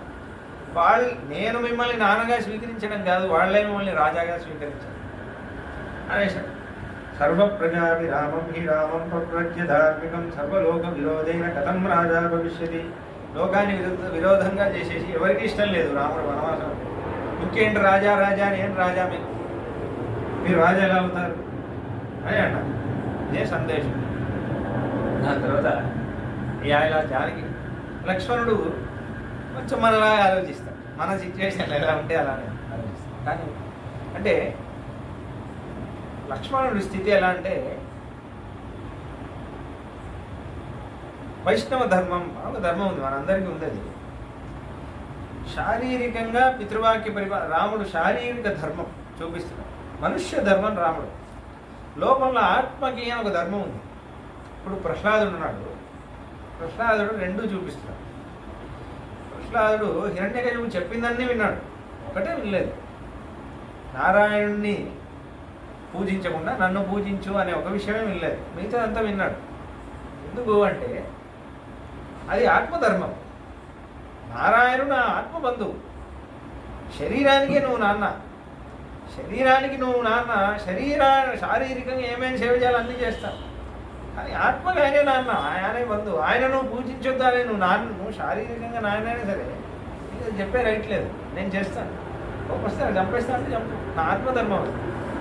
అది నేను వినే అవసరం లేదు, వినకూడదు. ఎందుకంటే ఆత్మకి నువ్వు నాన్న కాదు కదా, శరీరానికే నువ్వు నాన్న. నేను లక్ష్మణుడు చూపిస్తాను. లక్ష్మణుడు ఆత్మధర్మం చూపిస్తాను, అలా తీసుకోవాలి. వెంటనే నాన్నని విరోధించాలి లక్ష్మణుడు అలా తీసుకోకూడదు. భగవంతుడి పట్ల అపరాధం ఎవరైనా చేస్తున్నారంటే, ఎవరైనా సరే అది తప్పు అని ధైర్యంగా చెప్పాలి. మిమ్మల్ని చేయకుండా ఆపుతుంటే నేను చేస్తానని ధైర్యంగా అనొచ్చు. నువ్వు నామం పెట్టుకోవద్దు, నువ్వు కృష్ణుడి గుడికి వెళ్ళొద్దు, నువ్వు జపం చేయొద్దు అంటే అన్నీ వినే అవసరం లేదు. ఎవరైనా సరే అది వినాల్సింది, ఆత్మధర్మం. ప్రహ్లాదుడే ఎగ్జాంపుల్ అలాగే. అయితే దాని తర్వాత జానకి సీతమ్మ తల్లిని అడిగారు. జానకీతు మహారాజ విశ్వశంతే తపస్విని భూతోపహత చింతేవ విష్టిత విస్మృత స్థిత. అయితే దాని తర్వాత అంటున్నారు, అదృష్టపూర్వ వ్యసన రాజపుత్రి యశస్విని తేన దుఃఖేన రుదతి నైవ మాం కించిద బ్రవీతే ఉద్వీక్షమాణ భర్తారం ముఖేన పరిశుష్యత భుమోచ సహసా బాష్పం ప్రయాంతం ఉపవీక్షస. నేను అడిగానమ్మా, అయ్యా స్వామి తల్లి ఏదైనా సందేశం ఇవ్వాలా అంటే, సీతమ్మ తల్లి నన్ను చూసింది, దాని తర్వాత రాముణ్ణి చూసింది, మళ్ళీ నన్ను చూసింది, కళ్ళలో నీళ్ళు వచ్చేసింది, మళ్ళీ కింద తల దించుకొని ఏం చెప్పలేదు. లక్ష్మణుడైన మాటలతో చెప్పాడు, మాటల్లో 10 కారణాలు 10 అర్థాలు ఎదుర్కోవచ్చు. సీతమ్మ ఏమీ చెప్పకుండా 100 అర్థాలు చెప్పేసి, అంటే ఏం చెప్పడానికి ఏం లేదు, ఏం చెప్పాలి, ఏం చెప్తాం, అయిపోయింది, ఇంకా ఏం చేయాలి కదా. దాని తర్వాత ఇలా చెప్పగానే దాని తర్వాత ఇంకా చెబుతున్నారు. జటాముడి అంతా కట్టుకున్నాడు, గంగా ప్రవేశం చేశాడు, మర్రిపాలు రాసుకున్నాడు చెప్తున్నాడు. దాని తర్వాత గుహేన సార్థం తత్రైవ స్థితోస్మి దివసాన్ బహూన్ ఆశయా యది మా రామః పునఃశబ్దాపయేతి. యా నేను గుహేన సార్థం తత్రైవ స్థితోస్మి దివసాన్, చాలా రోజులు గుహుడితో పాటు గంగానది ఒడ్డునే నేను ఎదురు చూస్తున్నాను స్వామి. ఆశయా యది, ఒక చిన్న ఆశ, మాం రామః పునఃశబ్దాపయేతి, మళ్ళీ నన్ను రాముడు పిలుస్తాడేమో, ఒక సైగ చేస్తాడేమో, పడవ నుంచి వచ్చాయి అని ఒక సైగ చేస్తే వెళ్ళిపోదామని వెయిట్ చేస్తున్నాను. మా గురుగారు అలా సేవ చేశారు. శ్రీమద్ ఆండం, ఇప్పుడున్న ఆండం స్వామి గారికి ముందు ఆండం, ఆయన వృద్ధ దశలో కొంచెం అశక్తంగా శరీరం ఉన్నప్పుడు రాత్రంతా ఆయనకి గ్రంథాలు అన్నీ ఉపదేశాలు చేసేవారు, రహస్య గ్రంథాలు.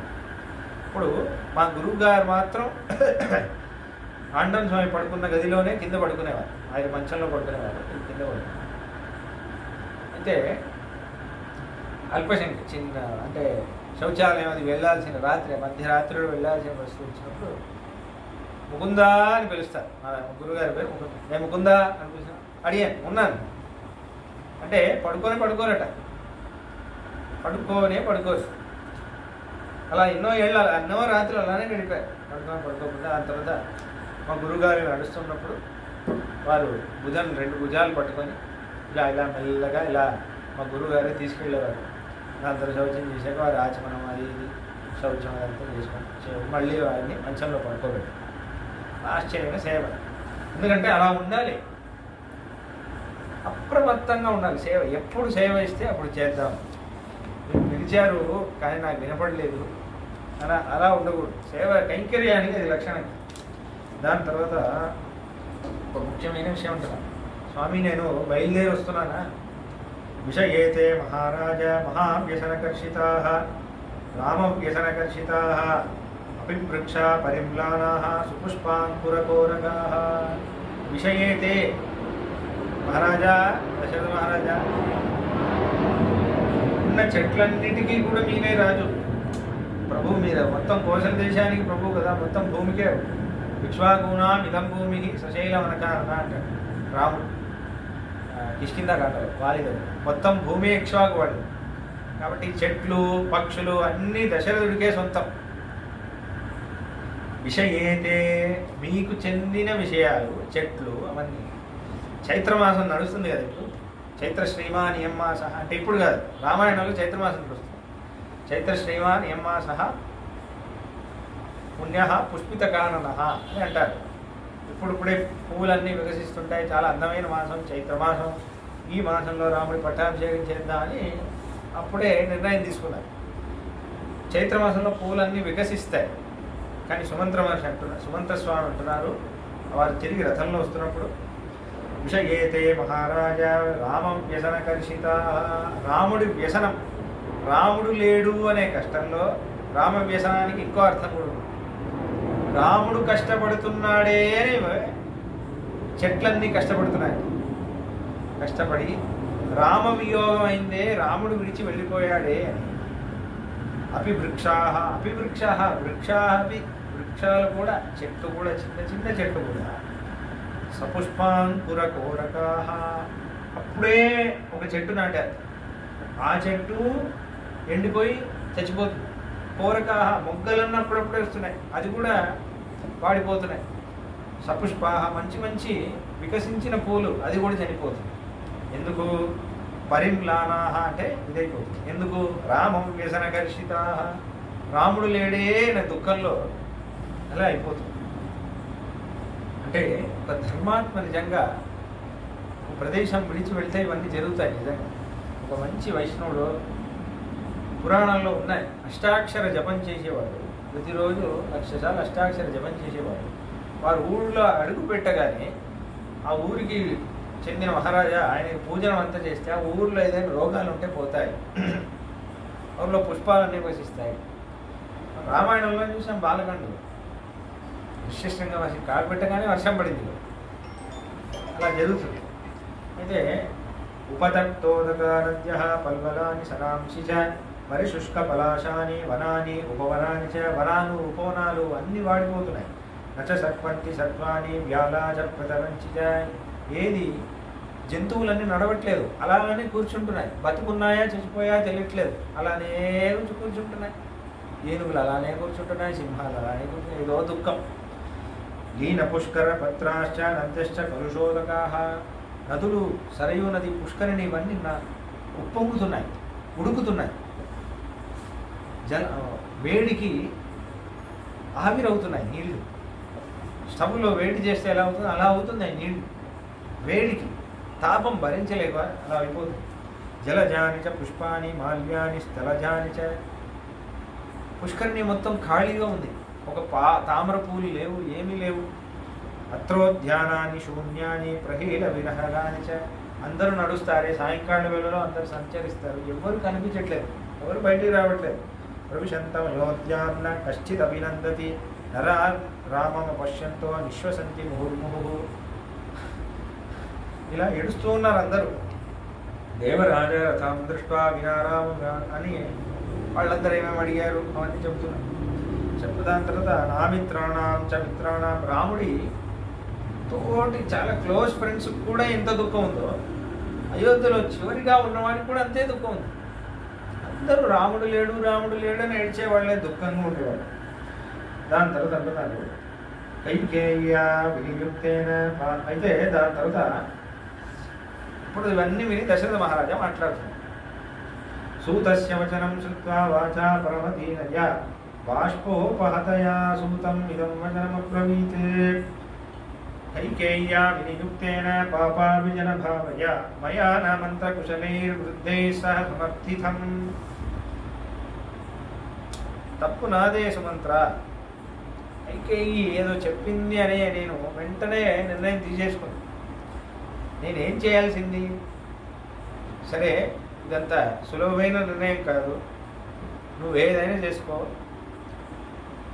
నేను ఇది రాజ్యానికి సంబంధించిన నిర్ణయం, నువ్వు చెప్పేది నేను అలా ఒంటరిగా నిర్ణయం తీసుకోలేను. దీనికి ఒక సభని నిర్మాణం చేసి మంత్రాలోచన చేసి మంత్రులతో పెద్దవాళ్లతో రాజగురువులతో మాట్లాడే నిర్ణయం తీసుకోవాలి. రేపు నేను నిర్ణయం తీసుకొని వాళ్ళతో నేను మాట్లాడి నీకు చెప్తాను. నేను కానీ చెప్పాల్సింది నేను అని ఆయన అంటున్నాడు. కానీ ఆ రోజు కైకమ్మ ఎలా చేసింది? మీరు ఇప్పుడు నాకు మాట ఇవ్వకపోతే ఇప్పుడే విషయం తాగుతాను అలా అంత చేసింది కదా. దాని తర్వాత నేను చేయలేదు, పెద్దవాళ్ళని అడగలేదు, వశిష్ఠ మహర్షిని అడగలేదు. కాబట్టి అలా తడాబిడాని ఏదో ఒక నిర్ణయం తీసుకొని మాట ఇచ్చేసి. రాజధర్మాల్లో కొన్ని ధర్మాలు ఉన్నాయి, అది ఎప్పుడైనా వచ్చినప్పుడు చూస్తారని చెప్తాను. అంటే విషయం ఏంటంటే, ఒక రాజా ఎప్పుడు ఒంటరిగా నిర్ణయం తీసుకోకూడదు. ఏ విషయమైనా సరే ఒంటరిగా నిర్ణయం తీసుకోకూడదు, తక్కువ నిర్ణయం తీసుకోకూడదు. మహారాజా ఇంట్లో కూడా, ఇంట్లో ఆ ఇంటి వాడు గృహస్థుడు ఉన్నాడు, వాడు కూడా కోపంలో నిర్ణయం తీసుకోకూడదు, ఒంటరిగా నిర్ణయం తీసుకోకూడదు. దాని తర్వాత నాస్తిక్యం, నానృతం, క్రోధం, ప్రమాదం అని ఉన్నాయి కొన్ని. ప్రమాదంగా అంటే ఏదో డిలే చేయకూడదు, అంటే ఏం కాదులే, చిన్న విషయమే ఏం కాదులే అని వదిలేయకూడదు, అన్నీ సీరియస్గా తీసుకోవాలి. దీర్ఘసూత్రత, చేద్దాంలే అని డిలే చేయకూడదు. చాలా ఉన్నాయి కొన్ని. ఒక నిర్ణయం తీసుకుంటే వెంటనే అమలు చేయాలి. అలా కొన్ని చాలా రాజధర్మాలు ఉన్నాయి. పెద్దవాళ్ళని అడగాలి, ఒక నిర్ణయం తీసుకునేటప్పుడు పెద్దవాళ్ళని అడగాలి. నాస్తిక్యంగా ఉండకూడదు, అంటే ప్రజలు నాస్తికత వైపు ప్రవర్తించేటట్టు మహారాజా చేయకూడదు. ఎందుకంటే మహారాజా అనేవాడు వాళ్ళు మంచి రోడ్లు ఇచ్చాం, కరెంట్ ఇచ్చాం, అది చూస్తే మహారాజా పని అయిపోయినట్టు కాదు. వాళ్ళు ఏ పాపం చేయకుండా నరకం వెళ్లకుండా చూసుకునేది మహారాజా బాధ్యతే.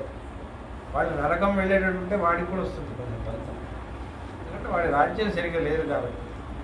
ఆస్తిక్యత రాకూడదు, ధర్మం ఎక్కడ ఉండేటట్టు మహారాజా చూసుకోవాలి. ఆస్తిక ఇప్పుడంతా ఎవరి గురించి ఎవరైనా ధైర్యంగా అనేయచ్చు, ఏదంటే ఫ్రీడమ్ ఆఫ్ స్పీచ్ అంటున్నారు. ఒక నాస్తికతవాదం చేయొచ్చు, ఎవరైనా ఎవరి ఆస్తిక కామెంట్ వేయచ్చు, అదంతా రాజధర్మం కాదు. ఎందుకంటే నాస్తికత వచ్చిందనుకోండి, ఇంగ్లీష్లో ఒక సేయింగ్ ఉంది, human mind without a moral compass will try to justify everything. అంటే ఒక మనిషి యొక్క బుద్ధి ధార్మికత అనే ఒక బౌండరీ లేదనుకోండి, నేను దీనికి మించి చేస్తే అధర్మం, నేను ఈ సీమలో ప్రవర్తిస్తేనే ధర్మం అనే ఒక పరిమితి లేదనుకోండి, ప్రతి దాన్ని సమర్థించేస్తాను. చేసిన ప్రతి పనిని నా ఇష్టం, నాకు ఇది సరే అనిపిస్తుంది, నా ఇష్టం నేను చేస్తాను. ఫ్రీడమ్ ఆఫ్ ఇండివిజువాలిటీ అంటారు, ఇది అంటారు. ఎందుకు నాస్తికత మళ్ళీ అదే ఆస్తిక్యం, నాకు ఇదే ధర్మం, ఇదే నా ధర్మం, ఇది చేస్తే అధర్మం అని వైదిక మార్గంలో ఉన్నప్పుడే వాళ్ళు క్షేమంగా ఉంటారు. లేకపోతే రాజ్యం చెడిపోతుంది. కాబట్టి కొన్ని నిర్ణయాలు తీసుకునేటప్పుడు రాజా చాలా కేర్ఫుల్గా ఉండాలి. అదే చెప్తున్నారు ఇక్కడ. దాని తర్వాత సుదయస్తి మేకించిత్ మయాపి సుగతం కృతం. సుమంత్ర, నాకు ఇంతవరకు ఇంత ఉపకారం చేశావు, ఇంకో ఒకే ఒక ఉపకారం చేయి. నా కొడుకు రాముడు ఎక్కడున్నాడో వెంటనే నన్ను అక్కడ తీసుకెళ్ళిపో, నేను ఇక్కడ బతకలేదు. యద్ధ్యామి మమైవాజ్ఞా నివర్తయతు రాఘవం నశక్ష్యామి రామం ముహూర్తం విజీవితం. ఇంకా నా ఈ అయోధ్యపురిలో నా ఆజ్ఞ పనిచేస్తుంది అంటే నన్ను రాముణ్ణి ఒకే చోట పెట్టండి. నేను రాముడు లేకుండా, నా కొడుకు లేకుండా నేను ముహూర్త కాలం బతకలేను. అతోను కిం దుఃఖతరం యోహమక్ష్వాకునందనం ఇమామవస్థామాపన్నో నేహ పశ్యామిరా. అయ్యో, నాకు ఏం అవస్థ వచ్చి పడింది. నేను నా కొడుకుని తలుచుకున్నప్పుడు నా కొడుకుని నేను చూడలేకపోతున్నానే. ఇంతకంటే దుఃఖం నాకు జీవితంలో లేదే. ఈ దుఃఖం నన్ను కాల్చేస్తుందే. నా కొడుకు రాముడు లేని దుఃఖాన్ని నేను తట్టుకోలేకపోతున్నానే అని ఏడుస్తుంది. హా రామ రామానుజ హా హా వైదేహి తపస్విని నమాం జానీత దుఃఖేన మ్రియమాణమనాథవత్. హా రామ, లక్ష్మణ, సీత విడిచి వెళ్ళిపోయారే. నేను కింద కాలు జారి ఒక చిన్న రాయి దాకి కింద పడితే కూడా నన్ను అంత ఆదరణగా చూస్తావే, నా బాగోలు చూసుకుంటావే. నేను ఒంటరిగా కష్టం అనుభవిస్తున్నప్పుడు నువ్వు నా పక్కన లేవే, చూస్తున్నావా రామ, లక్ష్మణ, ఓ సీత, నేను ఇంత కష్టం అనుభవిస్తున్నానే, నాకు ఇంత కష్టకాలంలో మీరు నా పక్కన లేవే. సతేన రాజా దుఃఖేన వృషభర్జిత చేతన అవగాఢస్సు దుష్పారం శోకసాగరం అలా మాట్లాడుతున్నారు. మాట్లాడగానే ఒక ముఖ్యమైన విషయం ఏంటంటే, సుమంత్రుడిని రాముడు ఎందుకు పంపించాడు? దుఃఖం ఎక్కువ చేయడానికి పంపించాడు. సుమంత్రుడితో చెప్పేటప్పుడే రాముడు ఏం చెప్పారు? మీరు వెళితేనే మా నాన్న సురక్షితంగా కొంచెం శాంతంగా అవుతారు, లేకపోతే శోకం పెరుగుతూ ఉంటుంది. అయితే సగమే చెప్పాడు, ఇంకా సందేశం చెప్పాడు. ఇప్పుడు సాంత్వన నింపాల్సిన ఒక విషయం, అది చాలా అందమైన సర్గ. ఆ సర్గ చూసేసి ముగిద్దాం. 10-15 చాలా అందమైన సర్గ. ఒక అందమైన విషయం అంటున్నప్పుడు అమ్మ కౌసల్యమ్మ కూడా అంటుంది, నివర్తయతం శీఘ్రం దండకాన్నయమామపి అతతాన్నాను గచ్చామి గమిష్యామి యమక్షయం. సుమంత్ర, నన్ను రాముడు ఎక్కడున్నాడో అక్కడ నువ్వు తీసుకెళ్తావంటే తీసుకెళ్తావు, లేకపోతే ఎవరైనా నన్ను యమలోకానికి పంపించాను. ఇది రెండే మార్గం. నేను ఇక్కడ ఉండలేను, ఏదో ఒకటి చేయండి తొందరగా, ఈ దుఃఖం నేను తట్టుకోలేను అని కౌశల్యమ్మ. అప్పుడు ఇద్దరు ఇలా దుఃఖపడుతున్నప్పుడు సుమిత్ర మాత్రం చాలా స్ట్రాంగ్గా ఉంది. సుమిత్ర నిజంగా చాలా ధైర్యవంతురాలు. అయితే అప్పుడు సుమంత్ర మహర్షి మళ్ళీ ఇలా మాట్లాడుతుంది ఇద్దరిని చూసి, ఇదమాశ్వాసయన్ దేవీం సూతం ప్రాంజలిరబ్రవీత్. ఇలా చేతులు జోడించి, త్యజశోకం చ మోహం చ సంభ్రమం దుఃఖజం తథా వ్యవధూయ చ సంతాపం వనే వత్స్యతి రాఘవః. మా తల్లి, మహారాజా, మీరు నన్ను అడిగితే మీరు శోకాన్ని విడిచిపెట్టాలి, ఇంకా దుఃఖపడాల్సిన పరిస్థితి లేదు. ఎందుకంటే మీరిక్కడ రాముడు వనవాసంలో కష్టపడుతున్నాడే అని మీరు దుఃఖపడుతున్నారు, కానీ నిజానికి రాముడు అంత దుఃఖంగా లేడు, చాలా ఆనందంగా ఉన్నాడు. సీతారామ లక్ష్మణుడు వాళ్ళు ముగ్గురిని నేను ప్రత్యక్షంగా చూశాను కాబట్టి వాళ్ళ పరిస్థితి ఏంటో నేను ఒకసారి చెప్తాను. అది చెప్తేనే మీకు అర్థమవుతుంది. కాబట్టి మీరంత దుఃఖపడాల్సిన పరిస్థితి, వాళ్ళు కష్టపడుతున్నారనే కదా మీరు కష్టపడుతున్నారు. వాళ్ళు కష్టపడట్లేదే, వాళ్ళు ఆనందంగా ఉన్నారు. అంటే వాళ్ళ స్థితిని ఇప్పుడు చెప్తాను, ఒకసారి వినండి.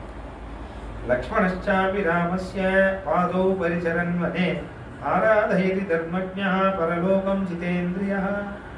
అసలు లక్ష్మణస్వామి స్థితి ఎలా ఉందో తెలుసా మనకు? రామస్య పాదౌ పరిచరన్ వనే, ఎంత ఉత్సాహంగా రాముడి సేవ చేస్తున్నారు. ఏదో నేను అడిగితే దశరథ మహారాజా మీరు గుర్తొచ్చి అలా అన్నారు, కానీ లక్ష్మణుడు మాట అన్నారు కదా, భ్రాతా భర్తాచ బంధుశ్చ పితాచమ రాఘవ. నిజంగా ఆ స్థితిలోనే ఉన్నాడు రాముడు. అన్నయ్య అన్నయ్య అన్నయ్య, అన్నయ్యకి ఏం సేవ చేయాలి, నీళ్లు తెచ్చిపెట్టాలి, బట్టలు ఉతకాలి, అన్నయ్యకి ఆహారం తెచ్చిపెట్టాలి, ఇల్లు కట్టాలి, అన్నయ్యకి పడవ నిర్మాణం చేయాలి, సీతమ్మకి ఇది చేయాలి, వదిన పూజ చేయాలంటే పుష్పాలు తీసుకొని రావాలి, పళ్ళు తీసుకొని రావాలి, అన్నీ ఇదే పని. ఏమాత్రం విసుగే రావట్లేదు, అంత ఆనందంగా. ఆరాధయతి ధర్మజ్ఞ, ఆరాధన చేస్తున్నాడు లక్ష్మణుడు. ఏం చేస్తున్నాడు సార్? ఆరాధన, పూజ చేస్తున్నాడు. పెద్దన్నయ్యకి వదినమ్మకి పూజ చేస్తున్నాడు. పరలోకం జితేంద్రియ, పరలోకానికి ముక్తి పొందడానికి కావాల్సిన సాధనని చేస్తున్నాడు, ఒక తపస్సు చేస్తున్నాడు, ఒక ఆరాధన చేస్తున్నాడు. విజనేపి వనే సీత. ఇంకా సీతమ్మ గురించి అడుగుతారా? సీతమ్మ గురించి ఒక 10 శ్లోకాలు చెప్పారు. విజనేపి వనే సీత వా సంప్రాప్య గృహేష్వివ విశ్రంభం లభతే భీత రామే విన్యస్త మానస. సీతమ్మకి హృదయం నిండా రాముడే తల్లి. అసలు ఆవిడ భయంగా, అసలు భయమే పడట్లేదు, ఏం భయమే లేదు, సుఖంగా ఉంది. దాస్యా దైన్యం కృతం కించిత్ సుసూక్ష్మ విలక్ష్యతే ఉచితేవ ప్రవాసానాం వైదేహీ ప్రతిభాతి మే. అయితే నాకేమనిపిస్తుందంటే, మీరు అనుకుంటున్నారు కదా చాలా సుకుమారి వనంలో ఎలా ఉంటుందని. సీతమ్మ జీవన విధానం చూస్తే చాలా ఎక్స్పీరియన్స్ ఉన్నట్టు అనిపిస్తుంది నాకు. వనంలో ఎన్నో ఏళ్ళుగా ఉండేవాళ్ళు ఉన్నట్టు ఉంటుంది. ఎక్కడ పడితే నా కళ్ళతో నేను చూశానమ్మా. గుహుడు అసలు సీతారాములు కింద పడుకుంటున్నారు హాయిగా, ఏమాత్రం ఇది లేకుండా కింద పడుకుంటుంది తల్లి, హాయిగా పడుకుంటున్నారు ఇద్దరు, ఏమాత్రం బెంగే లేదు, బాధ లేదు. నగరోపవనం గత్వా యథాస్మ రమతే పురా తథైవ రమతే సీతా నిర్జనేషు వనేష్వపి. మా అయోధ్యలో ఈ ప్రైవేట్ గార్డెన్స్ అన్నీ ఉంటాయి, దాంట్లో సంచరిస్తే ఎలా ఉంటుందో అలా వెళ్తుందమ్మా. ఒక అప్పుడే పుట్టిన లేడి పిల్ల ఉత్సాహంగా దుంకుతూ ఉంటుంది. అంత ఆనందంగా రాముడు ఎక్కడ వెళ్తే అక్కడ వెనకాల దుంకుతూ ఉత్సాహంగా లేడి పిల్ల దుంకి ఆనందంగా వనంలో సంచరిస్తుంది. అంత హాయిగా ఉంది సీతమ్మ. బాలే వరమతే సీత బాలచంద్ర నివారణ రామా రామే హి అదీనాత్మ జనే పివనే సతీ. ఆవిడ ముఖంలో కాంతి చూడాలబ్బా, పూర్ణచంద్రుడు ఉన్నంత కాంతి ముఖంలో. ఎందుకంటే హృదయం నిండా రాముడే, రామచంద్రుడు కదా, ఆయన హృదయంలో ఉంటే ఈవిడ బాలచంద్ర నివారణ. ముఖంలో బాలచంద్రుడు వంటి కాంతి ఉందమ్మా. బాలచంద్రుడు అంటే ఏంటి తెలుసా అండి? బాలచంద్రుడు అంటే అమావాస్య తర్వాత చాలా మంచి కాంతి వస్తుంది. అప్పుడే పుట్టినవాడు ఎంత కాంతి వస్తుందో అంత కాంతి. దాని తర్వాత తద్గతం హృదయం యశ్చ తదీనం చ జీవితం అయోధ్యా హి భవేదస్య రామహీనా తథావనం. నాకైతే ఏమనిపిస్తుంది తెలుసా అమ్మ, ఇంకా అయోధ్యలో ఉంటేనే ఇంకెక్కువ దుఃఖం ఉంటుందేమో అనిపిస్తుంది. చాలా సంతోషంగా, అయోధ్యలో కూడా ఇంత సంతోషంగా లేదు.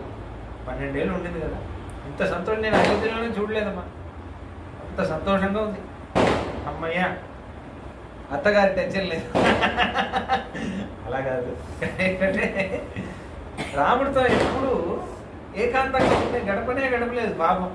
నేనేమో రాజుగారి అని అక్కడే బిజీగా ఉంటాడు. చాలా ఆనందంగా ఉంది. అంటే ఆవిడికి రాముడే ప్రపంచం. రాముడు ఎస్త్వయా సహసస్వర్గ నిరతోయస్తయా అనేది రాముడితో పాటు వనవాసం వచ్చేటప్పుడు అదే స్వామి మీరు ఎక్కడుంటే అదే నాకు స్వర్గం, మీరు ఎక్కడ లేదో అదే నాకు నరకం.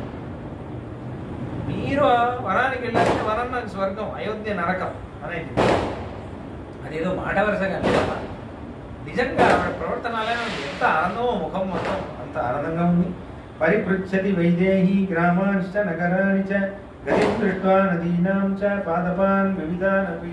వెళ్తూ ఉంటే ఇది ఎన్నది ఏమండి, ఇది ఎన్నది అండి, ఇది ఏం చెట్టు అండి, అదేం అన్ని అడుగుతుంది. ఎంత కుతూహలమో, చిన్నపిల్ల అడిగినట్టు ఊరికే ప్రశ్న అడుగుతూ ఉంది రాముడిని. అదేం చెట్టు అండి, ఇదేం చెట్టు అండి. రాముడు కూడా ఏమాత్రం గుర్తించుకోకుండా ఇదా ఇది అని ఒక్కొక్క చెట్టుకు వెనకాల చరిత్ర అంతా చెప్పుకుంటూ నడుస్తున్నారు ముగ్గురు. వాళ్ళు చాలా హాయిగా ఉన్నారు అమ్మా. రామమ్మ లక్ష్మణమ్మ దృష్ట్వా జానాది జానకి అయోధ్యాక్రోశ మాత్రేజు వివాహ. రాముడు లక్ష్మణుడు వీళ్ళ ఇద్దరు పక్కనుంటే, వీళ్ళిద్దరు రాముడు లక్ష్మణుడు సీతమ్మ పక్కనుంటే అయోధ్య ఒక మైలు దూరంలో ఉన్నట్టే అనుకుంటుంది సీతమ్మ. ఏదో పెద్ద దూరంగా ఉన్నట్టు అనిపించట్లేదు. ఎందుకంటే అయోధ్యలో కూడా ఆవిడ మాట్లాడేది ఇద్దరితో, రాముడు లక్ష్మణుడు. ఇదమేవ స్వరామ్యస్యాః సహసైవోపజల్పితం కైకేయీ సంసితం జల్పం వేద. ఈ విషయం తర్వాత చెప్తాం. దాని తర్వాత నూపురోత్కృత లీలేవ వేదం గచ్చతి భామిని ఇదానీమపి వైదేహి తద్రాగాణి హస్తభూషణ. ఆ చిన్న మృదువైన కాళ్ళకి ఆ చిన్ని గజ్జల తల్లి ఆ గజ్జలతో ఇలా దుంకి దుంకి దుంకి దుంకి ఇలా నడుస్తుంటే ఆ గజ్జలు సవ్వలు వినాలి. ఆనందంగా ఉందో. మనం మొత్తం ఇదే చెప్పడమ్మా. సీతమ్మ వెనకాల నడుస్తూ ఉంటే ఆ గజ్జలు చెప్పడే వినిపిస్తుంది. అంత హాయిగా ఏదో ఏదో సంగీతం అవుతుందా అన్నట్టు అలా దుంకి దుంకి దుంకి నడుస్తుంది. ఎందుకంటే రాముడు వెనకాల అంత ఉత్సాహం సీతమ్మకి, అంత హాయిగా తల్లి. దాని తర్వాత చాలా అందమైన శ్లోకం. ఈ శ్లోకం అనేది మన ఆచార్యులు కొనియాడారు, తల మీద పెట్టుకున్నారు ఈ శ్లోకాన్ని. అంత ఆశ్చర్యమైన శ్లోకం, దీనికి సమానమైన శ్లోకం లేదు. అటువంటి ఒక శ్లోకం. గజం వా వీక్ష్య సింహం వా వ్యాఘ్రం వా వనమాశ్రిత నాహారయతి సంత్రాసం బాహు రామస్య సంస్థిత అంటారు. అమ్మా, వనంలో వెళ్తూ ఉంటారా సీతారాములు, ఒక ఏనుగు వస్తుంది.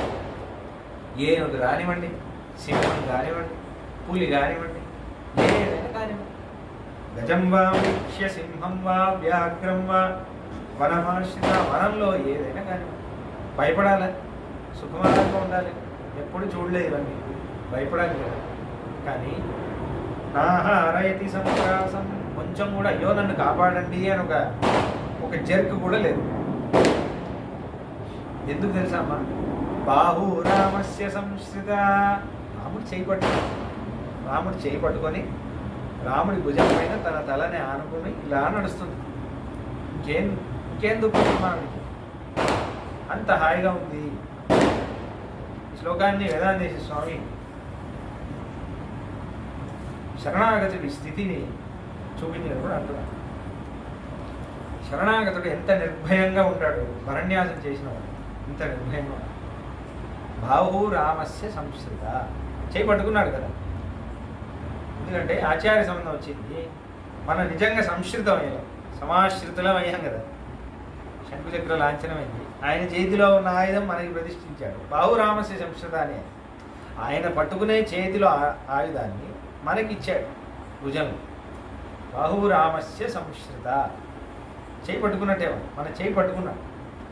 వేదాంత స్వామి అంటున్నారు, కరగ్రహ విచక్షణ జయతి లక్ష్మణోయం ముని అంటే యతిరాజ సప్తతి. భగవంతుడికి రామానుజాచార్యుల వారే చెయ్యిస్తున్నాం. అంటే వివిధ బౌద్ధ మతం, నాస్తిక మతం, ఆ మతం, ఈ మతం అని ఒక రోడ్ ఉంది. ఆ రోడ్డులో అన్ని ముళ్ళులు, బురద, అది ఉందంట. ముళ్ళులు, గుంతలు, అవి అన్నీ పరమాత్మ అన్నీ కేర్ఫుల్గా దాటుకుంటూ వస్తున్నాం. ఈ ముళ్ళులు అవన్నీ ఏంటంటే బౌద్ధ మతం, నాస్తిక మతం, మా మతం, ఈ మతం, న్యాయ మతం, అవన్నీ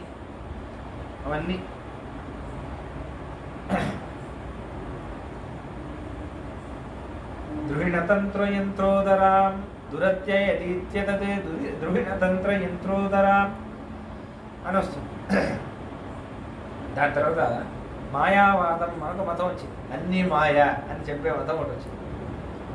ఆ మతం పరమాత్మ అంటే ఈ మతం అన్ని పరమాత్మ లేడు అని చెప్పింది కాబట్టి దాటుకుంటూ వచ్చేసాడు. ఈ మాయావాద మతం ఏం చేసిందంటే పరమాత్మ ఉన్నాడు అని చెప్పేసి మిగతాదంతా మాయా అని చెప్పేసి వేదం యొక్క అర్థం చెప్పినట్టే చెప్పి వేదాన్ని ఒప్పుకున్నట్టే ఒప్పుకొని వేదానికి తప్పుడు అర్థం చేసిందా పెద్ద లోయలో పడిపోయాడు భగవంతుడు. అప్పుడు అంటే అంత కష్టం ఏర్పడింది భగవంతుడి సిద్ధాంతాన్ని. భక్తి శరణాగతి రహస్యమైపోయింది. అన్ని మాయా అంటున్నారు.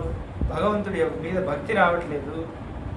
భగవంతుడు సృష్టి ఎందుకు చేస్తున్నాడు, దయతో చేస్తున్నాడు, అవన్నీ వదిలేశారు. ఏదో మాయావి అంటున్నారు, మాయావాదం. అప్పుడు రామానుజాచార్యుల వారు వచ్చి స్థాపిస్తున్నారా. ఇప్పుడు అంటున్నారు కరగ్రహ విచక్షణ జయతిరా లక్ష్మణోయం ముని. ఆ బురదలో పడిపోతే చేయించి రామానుజాచార్యుల వారు ఇలా పరమాత్మను లేపుతున్నారు. నేనున్నాను కదా. అలా అటువంటి ఆచార్య సంబంధం వల్ల భగవంతుడే సంరక్షింపబడుతున్నాడు. ఆచార్య సంబంధం మనకి దొరికింది. బాహురామస్య సంశ్రిత. మన ఈ శరణాగతి ఉత్తర కృత్యంలో అసలు నిర్భయంగా ఉండడానికి ఏమాత్రం భయం లేదు. భారం సమర్పించేశాం కదా. శరణాగతి అయిపోయింది, భరణ్యాసం అయిపోయింది. దేనికి భయపడకూడదు. ఈ కష్టం వచ్చింది, ఆ కష్టం వచ్చింది. గజం వా వీక్ష సింహం వా వ్యాఘ్రం వా వనమాశ్రిత. ఇవన్నీ వనం. ఈ వనంలో ఈ దుఃఖాలన్నీ వస్తాయి, పెద్ద పెద్ద దుఃఖాలు అవి వస్తాయి. కానీ నాహారయతి సంత్రాస బాహురామస్య సంశ్రిత. ఏ దానికి భయం లేదు. భయకృత్ భయనాశ. భయాన్ని ఇచ్చేది వాడే. మన ఆచార్యులు ఉంటారు భయాన్ని ఇచ్చేవాడికే కదా భయం పోగొట్టడం తెలుసు. ఒకడు భయం ఇచ్చాడంటే ఎలా ఇచ్చాడో వాడికే తెలిసినప్పుడు ఎలా పోగొట్టాడో కూడా వాడికే తెలుసు కదా. ఎందుకు భయం? భయమే అవసరం లేదు. ఒక దుఃఖం ఏర్పడిందా ఏమడగాలంటే దుఃఖం ఎందుకో ఇచ్చావు. నేను పాపం చేశాను కాబట్టి దుఃఖం ఇచ్చిండా, లేకపోతే నువ్వు నాకు దుఃఖమే తెలుస్తావు. ఈ దుఃఖం నుంచి సుఖంగా ఉన్నప్పుడు బయటికి రానంత దుఃఖం ఇచ్చావు. దుఃఖం నువ్వే ఇచ్చావు కాబట్టి దీని నుంచి బయటికి ఎలా లాగాలో కూడా నువ్వే ఇస్తావని నాకు తెలుసు. దుఃఖం ఇచ్చిన వాడు నువ్వు కాబట్టి దుఃఖం పోగొట్టడం కూడా నువ్వే చేస్తావు. కాబట్టి భయకృత్ భయనాశన. ఇది గుర్తుపెట్టుకోవాలి. అందుకే బాహురామస్య సంశ్రిత. శరణాగతి అయిపోయింది, ఏం భయం అవసరం లేదు.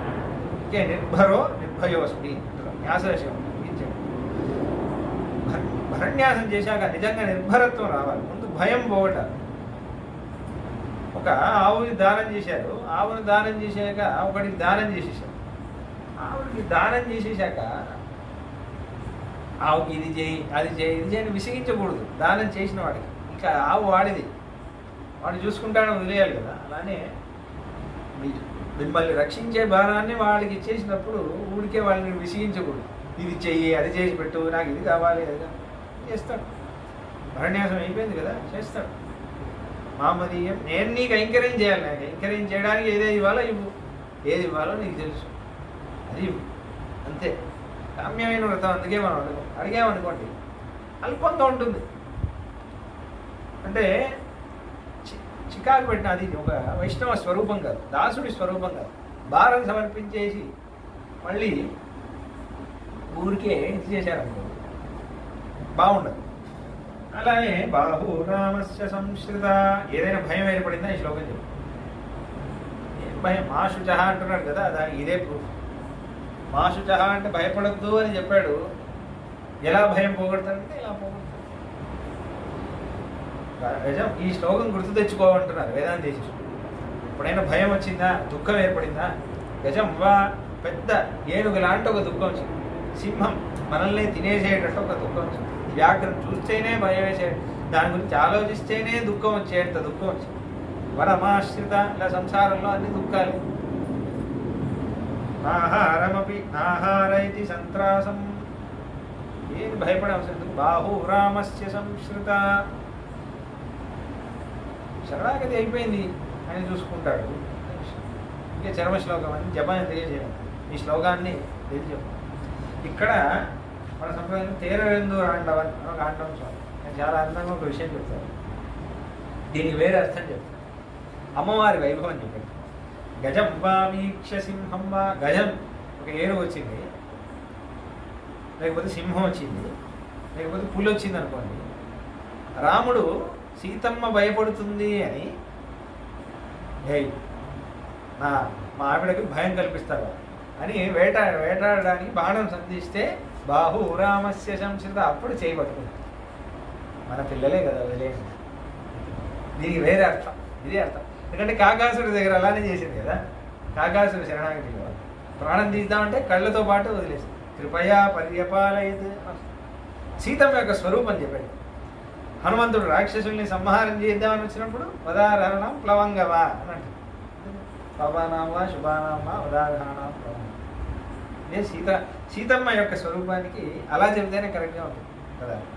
కాబట్టి మన పిల్లలే వాళ్ళని చెప్పడం ఎందుకు అని సీతమ్మ యొక్క తత్వం, మహాలక్ష్మి తత్వాన్ని ఇలా అంటే మహాలక్ష్మి నిగ్రహం చేయడమే రాదు. ఫాస్ట్గా వెళ్తున్నాడు అనుకోండి, డ్రైవింగ్ చేయి పట్టుకుంటుంది గట్టిగా. ఆవిడ ఏం అవ్వకూడదు, క్షేమంగా ఉంటుంది. అలానే ఆయన మన పిల్లలకే ఏదైనా హాని కలుగుతుంది అన్నప్పుడు సీత బాహు రామస్య వద్దు చేయొద్దు అని అదొక అర్థం. దాని తర్వాత నశోచ్యాస్తేన చాత్మా చేశోచ్యో వినాపి జనాధిప ఇదం విచరితం లోకే ప్రతిష్టాస్య శాశ్వతం. కోటమ్మా ఇదేం తప్పు చేసి వనానికి వెళ్ళారా? తప్పేం చేయలేదే.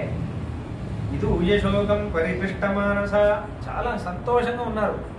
ఇంత గర్వంగా ఉన్నాడో రాముడు, నా వల్ల మా నాన్నకి కీర్తి వస్తుందంటే అంతకంటే భాగ్యమా అన్నట్టున్నాడు. కొంచెం కూడా ఇక్కడ ఏదో మీ ముందులా ఉన్నాడు అక్కడ అలా ఉన్నాడని లేదండి స్వామి. చాలా ధైర్యంగా మనస్ఫూర్తిగా ఏదో ఒక పెద్ద భాగ్యం వచ్చినట్టు అనుకుంటున్నాడు. ఏదో మీరు నిజంగా పట్టాభిషేకం చేస్తే ఎంత ఆనందపడతాడో అంత ఆనందపడుతున్నాడు.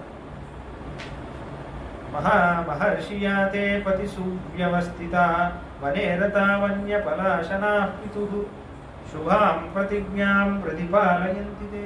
ధర్మాన్ని పాలనం చేయడం కోసం వెళ్ళారు. ఎందుకు భయపడాలి? కష్టం అనుభవించడానికి వెళ్ళారు, ధర్మం పరిపాలన చేయడానికి వెళ్ళారు.